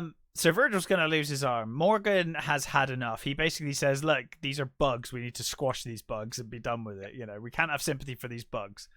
And I love so what I love about this scene as well is you get the Virgil's wife is just screaming it. Yeah. Wyatt's like, is sort of talking at Virgil, and Virgil's like, just fucking leave me alone. Yeah. Can you just go away, please? Mm. And his wife is like, he doesn't want to talk to you right now. Will you just leave? And I love it. The doc says, I'm afraid the arm's gonna. It's going to be useless, doesn't he? Say the arm's going to be useless to him. It needs to come off, basically. And he says this. It's a beautiful little thing, and he just says, "It's okay. I've still got one good arm to hold you." Mm. It's like, oh, that's so lovely. Yeah.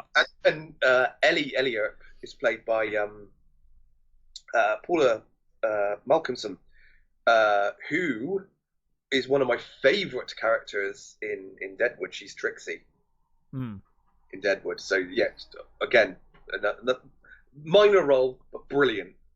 So Morgan storms out. Yeah. Presumably going after them. Wyatt is basically compelled by everyone except his wife to go after him, and puts his coat on and hat. But as he leaves, he bumps into Sherman and his friend. Yeah. And he's like, I just want you to know this was not us. And Wyatt says, you know, oh, brothers to the bone, isn't it? And he says, not anymore. It's like, not after this. Like, this is not after tonight. If you need us, we're here. You know, they've gone too far. Drops the sash in front of him, doesn't he? Yes. Yeah, which he picks up and yeah. Actually, one of the few, I mean, in a very similar thing to Power's Booth, Michael Rooker is another one of those actors that always looks like he's going to punch you. Yeah. You never quite buy him as a good guy, right? Yeah. He's always got that edge to him where you're like, not sure. Meanwhile, we see that Morgan did kind of come to his senses, because I kind of thought he was going off to blow their heads off, but instead he went to play pool to kind of chill. Yeah. You sort of get the feeling that he went looking, couldn't find them, and thought, "Fuck it, let's go play pool." Yeah. It's like a dude and what's his face moment where he goes, "Fuck it, dude, let's go bowling. Let's go play pool." Yeah. He gets shot in the back through the window, shotgun blast to the back. But I love Bill Paxton, his reaction to being shot. He has that natural reaction to grab his gun, and he grabs the gun, pulls it, but then obviously he's fucked, so he just immediately drops it and collapses to the floor. But I love that his immediate reaction was that, like, grab the gun. Yeah. But obviously, you know, he is in a complete state when Morgan finds him, and they're trying desperately to remove the buckshot. I think the doctor's there. The doctor must have been like, I've just come from one house, I'm straight to another. Like, what's going on? Yeah, I think it's actually a bullet, not buckshot. Oh, I thought it was a shotgun blast, but you may be right. Maybe it was. I don't think it is. I think it's because it's just one he's trying to remove, isn't it? Yeah. It was lodged in his spine, I think. Yeah, I got that impression because he kind of collapses that way, doesn't he? Whereas, you know, he clearly is pretty screwed.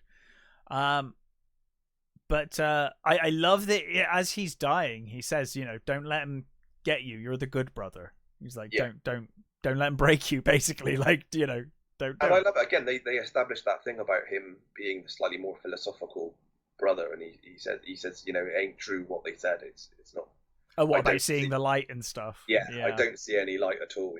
I can't see anything. Yeah, and it's lovely. It's, again, really beautiful performance. All the performances in this movie, are so good. I don't think there is a weak performance in this film. No, to be honest, like everyone. I mean, it's hard to have a bad performance with such amazing caliber actors and actresses. Yeah. But no one puts in a bad performance here. It's superb. Like, everyone's on their A game. And you and now, God, this scene, the scene of Morgan in the rain in the streets, just like with his hands covered in his brother's blood, just like lost. And you really buy, because, you know, after this it's pretty much funeral, then montage of mass murder in the hands of Wyatt. But you really buy that this film does such a good job of setting him up, and I know reality and history to one side. This film sets up so well this man that's trying to put that past behind him. And he's doing everything he can to be stoic and not give in to those urges to become that person again. And in this scene, you just see him broken. He is just broken. This thing that he doesn't want to be anymore, and this is the fine. Every turn he gets pushed into it. This is the final. You know, this is the blow. In one night, one's brother's been maimed, and another one has died. You know, this. Truly, this is the push over the edge now. This is all out war for him. Yeah, and such a great performance again by Kurt Russell. Yeah, him just stood in the rain crying his eyes out, you know, just completely blood distraught on his hands, and he's just, and you get Josephine running towards him, and he's just like, you know, get the fuck away from me. Yeah. You know, and then she's sort of shocked. He's pushing her. She wants to help him, and you know, she can't. And he's pushing her away because she's the one that kind of got him out of that life, and now he's like, no, I'm going back to that life. You need to, not right now. Can't do that now. I need to be this. I need to be the old me, not the new me now. So and again, Maggie turns up again, and you feel really fucking sorry for her. Yeah. Because she just, you feel like she just can't do anything. You know? No. I think in real life, it all happens in one night here, but in real life, I think there was like a month between the maiming of Virgil and the shooting of Morgan. Sure, I can understand that. Cinematically, it works a lot better being exactly that. Yeah, Because I think in this film they've set Wyatt up to be such a good hero guy. Yeah, you know, they had to make him snap, and I think this really showed that that snap. And the cowboys that they've set them up as true villains. They're oh god, yeah, they are irredeemably shit. They're quite happy to shoot women, so. Yeah, well, yeah, and I really like that you have got Sherman, the Michael Rooker character there to say, hey, they fuck this, like like I can't condone this. This is too far. We're okay robbing Mexican farmers of their cattle and selling it, and we're all right doing dodgy dealings, but shooting at women and that's different. So we got the day of the funeral. Morgan's funeral, and they're riding the carriage past the cowboys, and they stop briefly, and Wyatt says, I want you to know this is over. Yeah. And Curly Bill says, yeah, bye. But then of course fucking Ringo. Yeah. It's like, do you smell that, Curly Bill? Yeah. It smells like somebody died. And again, you get that great reaction from Powers Booth where he's like, fucking hell. This fucking guy. Do you know what I mean? Like, there's always that bloke that takes it one step. Yeah. He takes it too far. But of course, as they leave, Curly Bill says to Ike, he's like, "Go up there and deal with them. Yeah, they ain't leaving. Take one of the other guys with you, and make sure you get to the station and do them in, basically." Yeah, because of course they think they're all leaving. Which I mean, they do a pretty good job of being convincing. Oh yeah, totally. They're on the train and everything. They all look, they're on the wagons, and they all look fucking broken. Yeah. And they turn up and they're like, where's Wyatt? And he's like, right here behind him. Like, shotgun to the back of one of them. I think he hits Ike, and he definitely hits Ike because Ike goes down, doesn't he? But he doesn't kill him. And then I love he cuts him with his boot thing. The spurs on his boot. He cuts him with his spur across his mouth, and this is where he basically says, he basically says what the prophecy was. He is basically the rider of the pale horse, and he is going to bring death upon all of them. Yeah, because now he's Marshal. Hell's coming with me. Yeah, because now he is the United States Marshal. And he got the job super fast. Yeah, he was basically given the job by, I think, like the governor, maybe. So he was given the task separately from Bohan. So Bohan's still sheriff. Yeah. But so you've got this basically two rival, rival parts of the government, effectively. Yeah. Lawmen. Yeah. I mean, even and later on, even the cowboys get deputized as well. They've got the law. Theoretically, they've got the law on their side too. Yeah. So he basically tells Ike to go and tell everyone that death is coming for them, basically. Yeah. And he's not wrong. No. So all we get now is a montage of death for a good few minutes, and it's verging on just the right side of over the top, because there's that bit where he rides in through the front window and starts rides in through the fucking front window, and guns down. You think, ooh, that's a little bit too far. That's a bit fine. The rest of it's fine because most of it is riding and gunning, but the one with the horse through the shop window and then just blasting everyone, I was like, wow, okay. It looks fucking amazing, but it's so over the top. It's very over the top. I don't know how you would convince a horse to ride through a fucking window. I think that would take some doing. I mean, like the horse here, I imagine it would be very well trained. It would have to be very well trained, yeah. But I love the guy. This shouldn't be funny, but it is.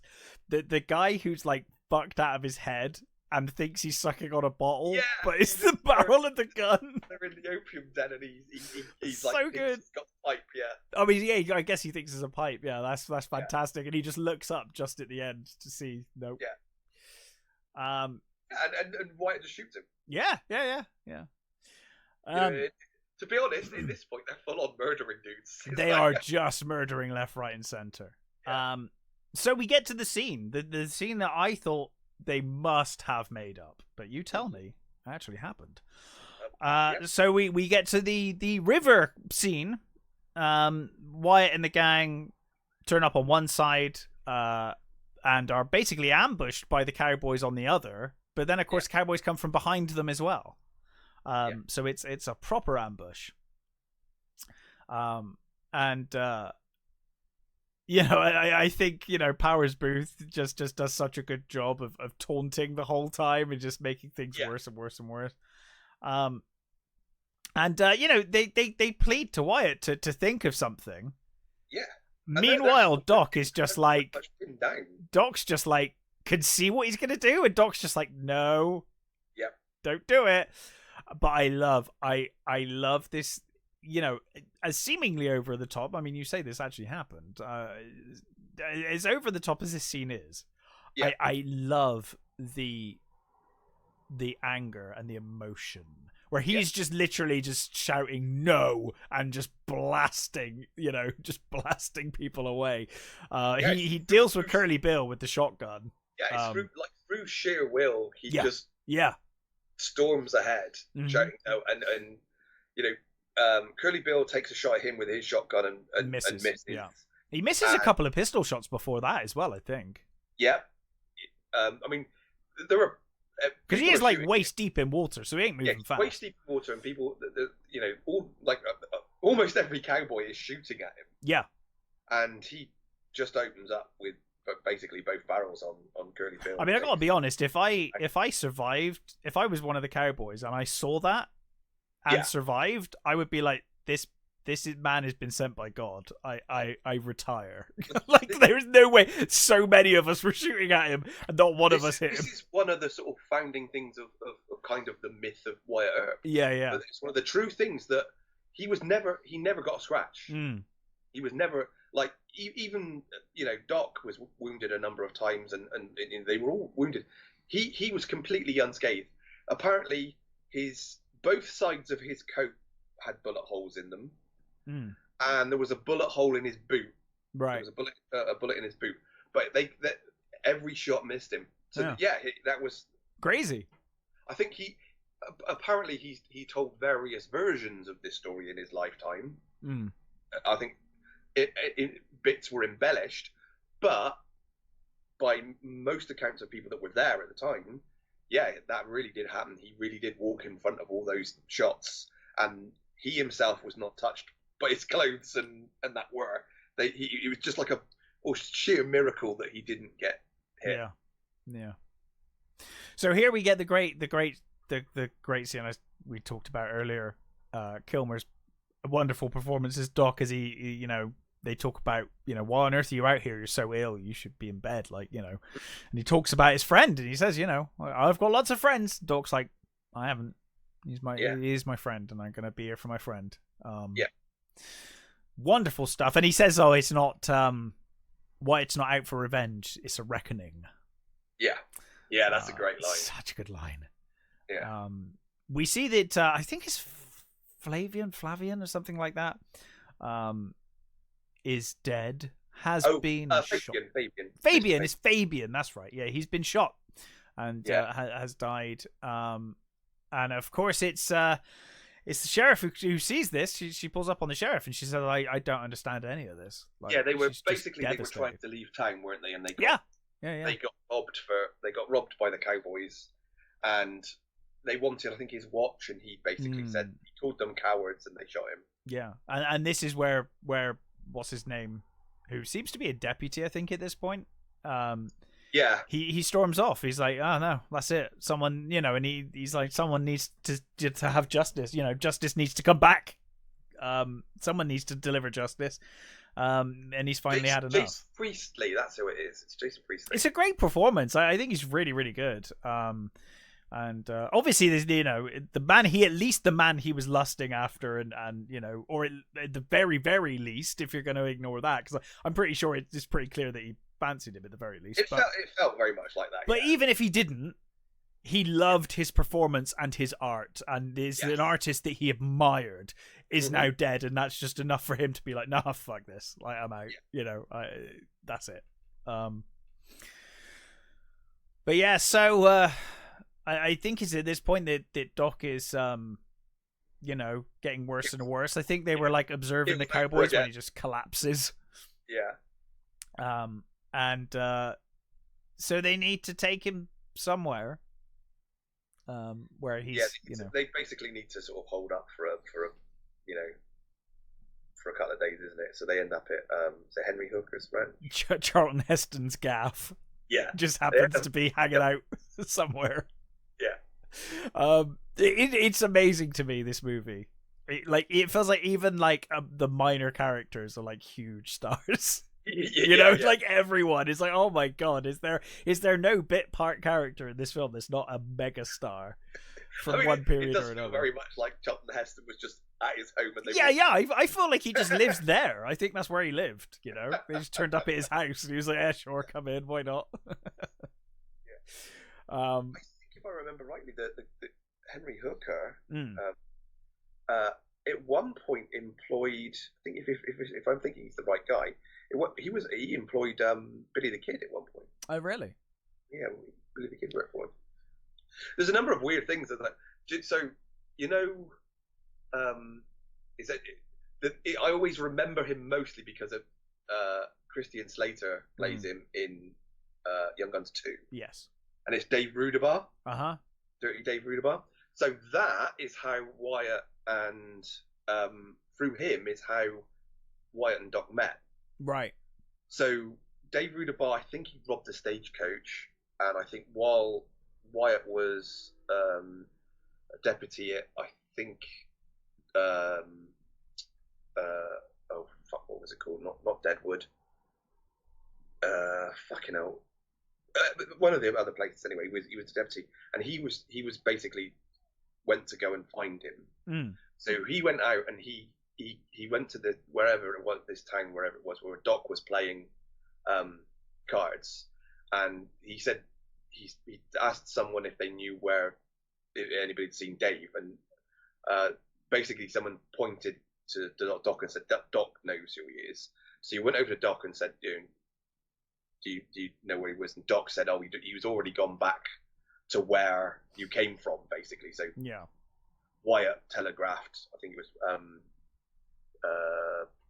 Bat Masterton who ended up apprehending Dave Rudabaugh. But that was through that interaction was how they initially met, and then later at another time, Wyatt was basically I think he was in a bar, and he was surrounded by bad guys, as it were, and Doc basically came up, who again, Doc playing cards, was behind them, and he came up behind them and basically put his gun to the sort of leader of these guys' head, and he saved Wyatt's life. So that's how they properly became friends. Huh. Well, there we are. So Charlton Heston's house is just where everyone fucking goes. It turns out, because Josephine just happens to be getting some water for her horses and whatnot, and then heading off. She comes past. And then again, it's so well filmed. You get that great shot as Kurt Russell kind of sees her out of the window. It's like, must be seeing things. Kind of walks outside. He's like, oh, yep, there she is. She's clearly devastated by what's happened, but she's very happy to see Wyatt. Yeah. Yeah, she's completely disgusted by what's gone on. Yeah. So he doesn't make it clear that she's not happy, but no, but she is happy to see him. She's happy to see him. Yeah. And you get this wonderful. And she says that she's forgiven him, right? Already, I think she says like. I think so. Yeah. Because he says, I'm sorry about your friend. And I think she says, like, I forgave you the moment you said it or something like that, I think. Yeah. Yeah, it's a lovely scene. You know, she's moving on. It just establishes that they still have something. Yeah. You know. And this is one of my favourite scenes when you get Doc and Wyatt talking. With the sheriff's badge. Yeah, and that's Doc, great. Yeah. Know, Doc Wyatt says they're talking about Johnny. Basically, Johnny Ringo's kind of like the only big guy left, isn't he? Yeah, and Wyatt's talking about how he's going to have to try and face him. Johnny Ringo's basically called him out. Yeah. Yeah, because didn't he drag someone? He like killed someone and brought him out. Yeah, right? Which it's Sherman. Sherman, that's right. Yeah, they killed him and they drop him his body there, and you know he's called him out, and Wyatt says to Doc, "There's no way I can beat him, is there?" And Doc's like, "Pretty much no." Yeah, and they're sort of discussing again. They're discussing life and what they want out of it, and you know, I think Wyatt says, I never really knew what I wanted. You know, and he kind of hints that, but now he does. Yes. You know, now he knows what he wants now, and he just doesn't want to get it. And Doc's like, no, you really should. You know, you should give that. And he says to him, he says, what is it like wearing that badge? And Wyatt takes the badge off and he gives it to Doc, and Doc sort of takes it, and he basically says, you know, go after her, go and do it. You know, seize the moment. You know, it's never better than now to sort of, you know, do what you should do. You know, go with her, go to her. Yeah. And it's just such a, because I mean, fucking Doc looks like he's gonna. I mean, many of the time he looks like he's gonna car kit, but he does look like he's gonna car kit. If he'd like his final scene, doesn't if he died in this scene, you wouldn't have been surprised. Yeah, he does feel like this is it for him. Which is kind of silly, but it is a wonderful reveal. Yeah. You know what I mean? Like, it's silly, but it's wonderful. Yeah. This whole bit. This is probably the corniest bit of the movie, but it is great at the same time, so that's fine, you know? Yeah. But yeah, he gives him the sheriff's badge. Yeah. And you know, he pretty much says, like, you know, I can't not do this. He has to face Ringo. He can't not, right? Mm-hmm. He can't give up that to be happy finally. He can't do it. Yeah. And of course Doc, you know, says, I'm coming with you, but then he kind of coughs and presumably feigns illness. Yeah. You know, to where he can't come. Yeah. But yeah, a wonderful scene, and again, Val Kilmer is so wonderful in this film. Like you said, he could die here, and you'd be like, yeah, I believe it. Like, yeah, it is playing like a death scene. It really is. And yeah, because it kind of ends on the that shot ends with that shot of him in bed as well, just lying there, almost lying there like a corpse. He's like lying there like he's in a coffin, you know, like clutching the badge, you know, like a death token sort of thing. You know, it's like. Here he goes. Off he pops. Off he pops. Wyatt leaves with his gang. Charlton Heston, I forget his name. He says, "Don't worry, we'll look after him." And I don't know what they do, some magic, but they do. They do look after him. Probably just needed a bourbon. It's fine. Yeah. Wyatt heads up to meet Ringo, and he's told by the gang, he's like, oh yeah, he's waiting up for you up by the big oak up there. And you get that great scene where Wyatt's with his kind of the remaining members of his gang, and it feels like they're basically saying goodbye because he's gonna die. Yeah, effectively. Mm-hmm. And then it's framed really well. You cut to the shot. It's all in shadow. Ringo sees Wyatt approaching, and he's like, "Oh wow, I never thought you'd have the guts to show." Yeah. But then of course, you know, he says, "I'm your Huckleberry." He looks, you know, genuinely happy. Yeah. That he's turned up because it's like, great, I get to fucking kill you now. Yeah. You know, and again, we should, you know, we praised everybody, but again, Michael Biehn. Biehn is so wonderful in this. I love Michael Biehn in most things. Yeah. Yeah. He's so good as well. It's this, you know, mannered, educated. Guy. I mean, apparently in real life he wasn't quite as educated as that. He certainly couldn't speak Latin and Latin. yeah. But he was a relatively well-educated guy, I think. But yeah, obviously they basically wanted a bad guy that was on a par with Doc, didn't they? They elevated him. They chose him and elevated him, and it works perfectly because they are like, you know, the opposite ends of the coin. They're one's a sort of, you know, happy-go-lucky psycho, and the other one's just a complete psycho. Yeah, and you got this great scene here where he realizes that it's Doc, and he says, "I ain't got no quarrel with you, Doc." And Doc's like, "Oh, I beg to differ. We started a game that we never got to finish." You know, he's like, "No, we're doing this. This is happening." Yeah, and Ringo's got fear in his eyes. Yeah. He says, "Play for blood." Remember, you know. Yeah. So we said we play for blood. Yeah, I was just funning, sort of thing. And that's the thing, isn't it? Because you get the impression like Ringo knew he could beat Wyatt. Yeah. He's not sure about Doc. Doc is a question. Yeah. You know, even with his illness, even with everything else, Doc is that good. Yeah, because it feels like from Ringo's point of view, he's like the apex of what he could be. Yes. But then he sees Doc. He sees Doc in action. It's like, and yeah, Doc is just that little bit step over. You know, even with his illness, he's just that little bit better. Yeah, and you think Doc without his illness would just have been unstoppable, you know? Like, well, to be honest, I guess in real life, if Doc wouldn't have had the illness, he probably would have just been a dentist in. Well, I guess he would have stayed a dentist. Yeah, there is that. Was he first set up shop?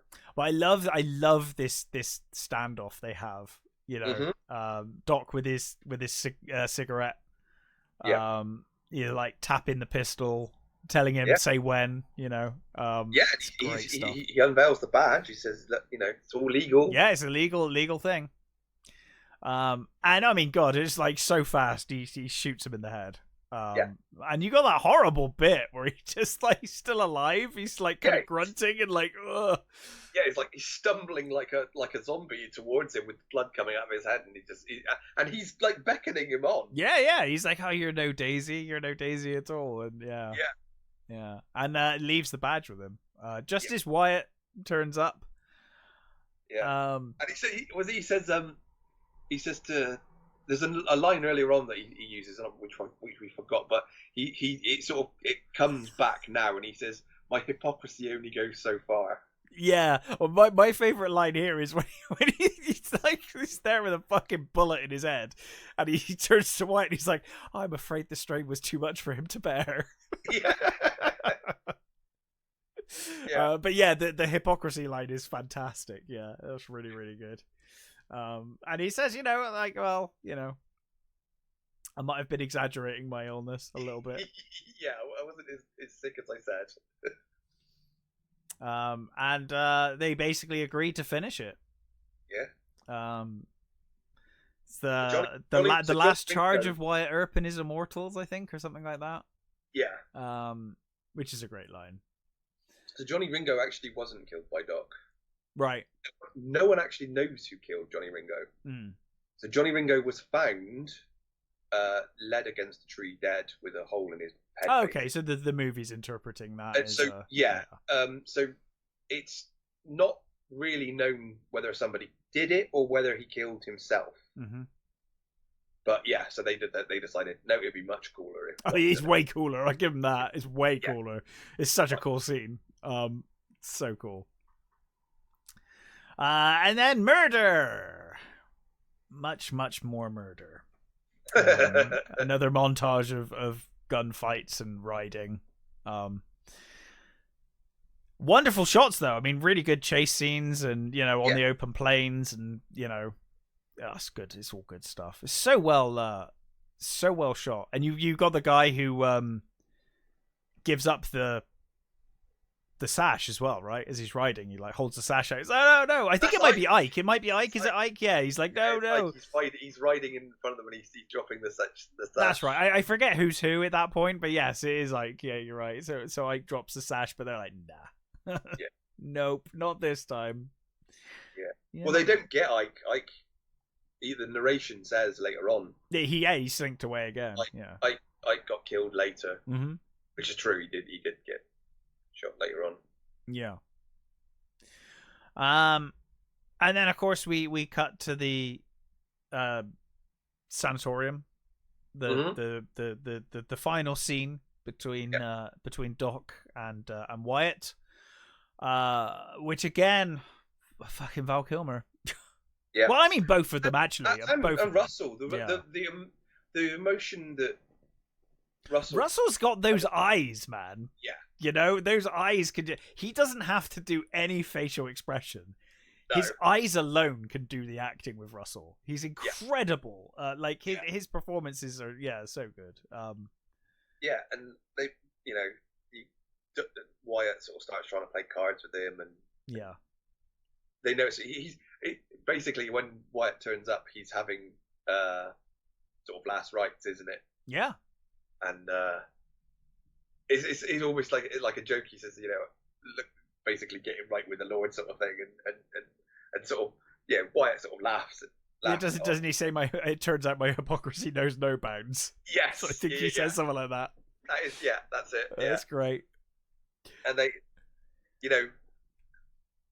have this sort of little talk and and he basically, Doc says, leave now, don't. It feels very much like a don't be here where I actually do car kit, just go. We know, how we feel about each other, sort of thing, and it's we know how we feel about each other. You've got this new life. You've seen enough death. Just live your life. For me, live your life. Yeah. And like I said, the emotion in Russell's face as he gets up, he says, thanks for always being there, Doc. And he gives him that little pamphlet of, My Friend Doc Holliday, sort of by Wyatt. Yeah. And you do get that great line delivery from Val when they're talking about playing cards, and he says, I don't want to play anymore. Yeah. And you know what that means. He's like, I'm done. Yeah. I'm not playing anymore. I'm done. Yeah. But yeah, it's such a terrific scene between the two of them. Gilmer had them, so that bed he's on, it's full of ice. Oh, I heard that. Yeah, I had heard that. Yeah. He wanted him to be shivering and. I think that's in the Val documentary. He mentions that. I still haven't seen that. It's a superb documentary if you haven't seen it. It's really, really good. It's narrated by his son. Yeah. It's very, very well done. It just sounds exactly like him. Oh, God, you could imagine it was him narrating it. It's crazy. I think it was like him and a bit of AI kind of tweaking or something. Maybe. But yeah, it's very good. It's a very good documentary. Really interesting. A lot of behind the scenes. Turns out the Val Kilmer filmed a lot, like home videoed most of his life. So there's loads of footage behind the scenes of movies and stuff. And it turns out that at least to the point of that documentary, he was still trying to attend, where possible, the annual Tombstone film showing. There's like a big thing they do, a Tombstone kind of film showing. Movie. Yeah. And he says it is one of his most celebrated movies, and to this day everyone loves that character. Well, I mean, I haven't seen it. I think he does, from what I gather, he makes no bones about the fact that he was a bit of a prick at times. No, he's very open and honest about it. But he's also open and honest about other things as well, like his father and all sorts of things, and where he feels he was wrong. It does honestly feel like he's just being very honest the whole time. Yeah, it's a fantastic documentary. I highly recommend that. Yeah, I've got to watch it. But yeah, that scene between the two of them is fucking amazing. It's so good. And again, the he looks down and laughs at the fact that he's got no boots on. Yes. Yeah. That's apparently his last. That really were his last words. Really? Yeah. Apparently, the nurses said that's what his last words were. That he laughed that he was. Because he always thought he'd die with his boots on, in a gunfight somewhere. Yeah. But the fact he just found it funny that he was in a bed with his boots off. Yeah, yeah. Apparently, I don't know whether this is true. Morgan's last words while he was dying on the pool table was, "I'll never play on this table again." That's great. I don't know whether that is true, but that's apparently what Morgan said when he was dying. That's fantastic. And again, in real life, Wyatt was not there for Doc's death. They'd had a falling out. Oh, really? Apparently over Josephine. Oh, so Josephine was Jewish, right? And apparently, I don't know whether this is true, but from what I've read, the Doc took exception to Wyatt being with a Jew, right? And there was an argument, and they parted ways. Huh? Wow. So they didn't part on the best of terms. All right. Well, to kind of bookend the movie, we see Josephine. It's like a performance of HMF Pinafore, I think. Yes, yeah, HMF Pinafore. Post show talking about it was a great show, and of course Wyatt kind of enters, and says, have you ever seen the sun come up over the Rockies? And it's a lovely scene. It's a really well shot with the mirror of her. Yeah, she's looking in the mirror with him in the background. In front of the dresser. And really nice. Sort of in the doorway in the mirror is lovely, beautiful shot. And again, Kurt Russell's delivery. When he says, I've got nothing left, nothing to give you. Yeah. No pride, no dignity, no money, and all. Yeah, this is a great line. And I love it. She says, "Oh, I'm loaded." yeah. She's like, "Oh, great. I'm loaded." Yeah, it's a lovely end. And I love it that the end, the sort of kind of the end scene is them outside in the snow. Yes. Dancing, and I like that it's the director said that he wanted like a big contrast to the sort of Dusty Plains sort of thing. He wanted some sort of something to be different. So he cinematically it works wonderful. Yeah, it's lovely. Really it's nice. like a nice little sort of. And again, it signals changing of the seasons, changing of it's a new season of his life. He's moving on, finally moving on. Before was the attempt at moving on, but he was still very much in the same season, couldn't escape it. Yeah. Now it's winter, it's moved on, and they're happy, and feels like a fucking Muppet's gonna turn up at any moment, but it doesn't. So, yeah, and then I think we get the voiceover, don't we? The saying that Ike died 2 years later in a robbery or something, and that Matty did overdose, and God knows what. Yeah. And poor woman. And I think it says, doesn't it say that Virgil did continue to be sheriff despite having one arm? I think. He carried on, working with one arm, and it didn't harm at all. And I mean, Wyatt and Josephine were together for the rest of their lives, basically. Yeah, and it also says that that Wyatt lived to like 1929, I think. Yeah. And the Western stars of the time carried his coffin, which is amazing. Yeah, well, he ended up living in California, and he ended up being what's the word I'm looking for? That basically, oh my God, what was he basically took? He was an advisor. Thank Christ for that. He became an advisor for Hollywood. So when they were making westerns, when the first westerns started being made, he was the advisor on it. Huh. So all the big stars of the time were they all got to know him, and they all got to listen to his stories and things. Yeah. He went on to have a great life. He had a great life. Did have a great life. It's nice that one of them did.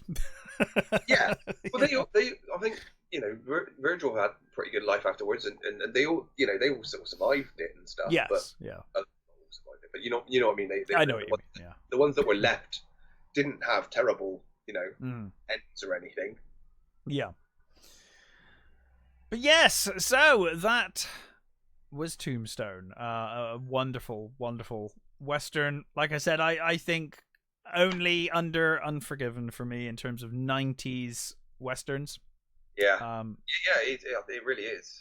Really, really good. We were talking, I think, before the show, we were saying about Wyatt Earp, the Costner movie, which came out. Yeah, and I'm not sure I've seen it. I need to check. It's a good movie, but it's not Tombstone. It doesn't have the bombast of Tombstone. It's not.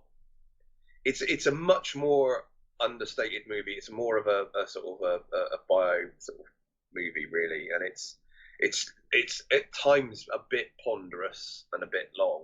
It's like 2.5 hours. Sounds like Kevin Costner. I do feel it in that movie. Yeah. You do feel its length. It's not. It doesn't. I mean, this movie's 2 hours and it gallops along at a pace that you.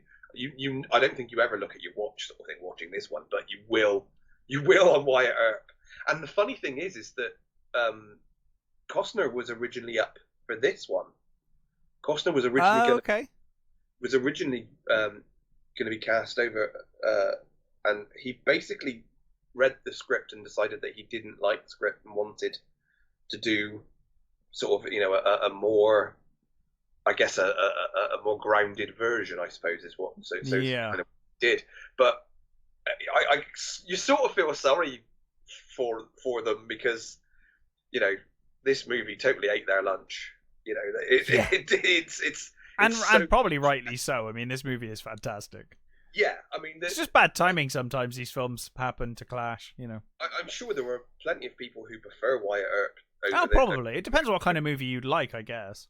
Yeah, but I think this is just such a well put together, and like we said earlier on, a miracle that it came out as well as it did when you consider, the directing problems and the cast stepping up and doing their part and stuff. It's amazing that it came out as amazing it did. It's a wonderful film.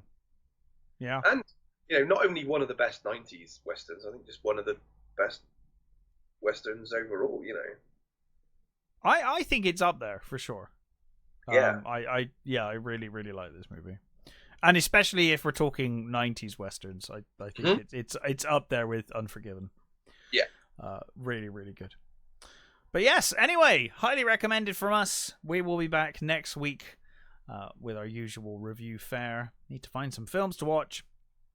But until then, stay safe. Thanks for listening, and we'll catch you next time.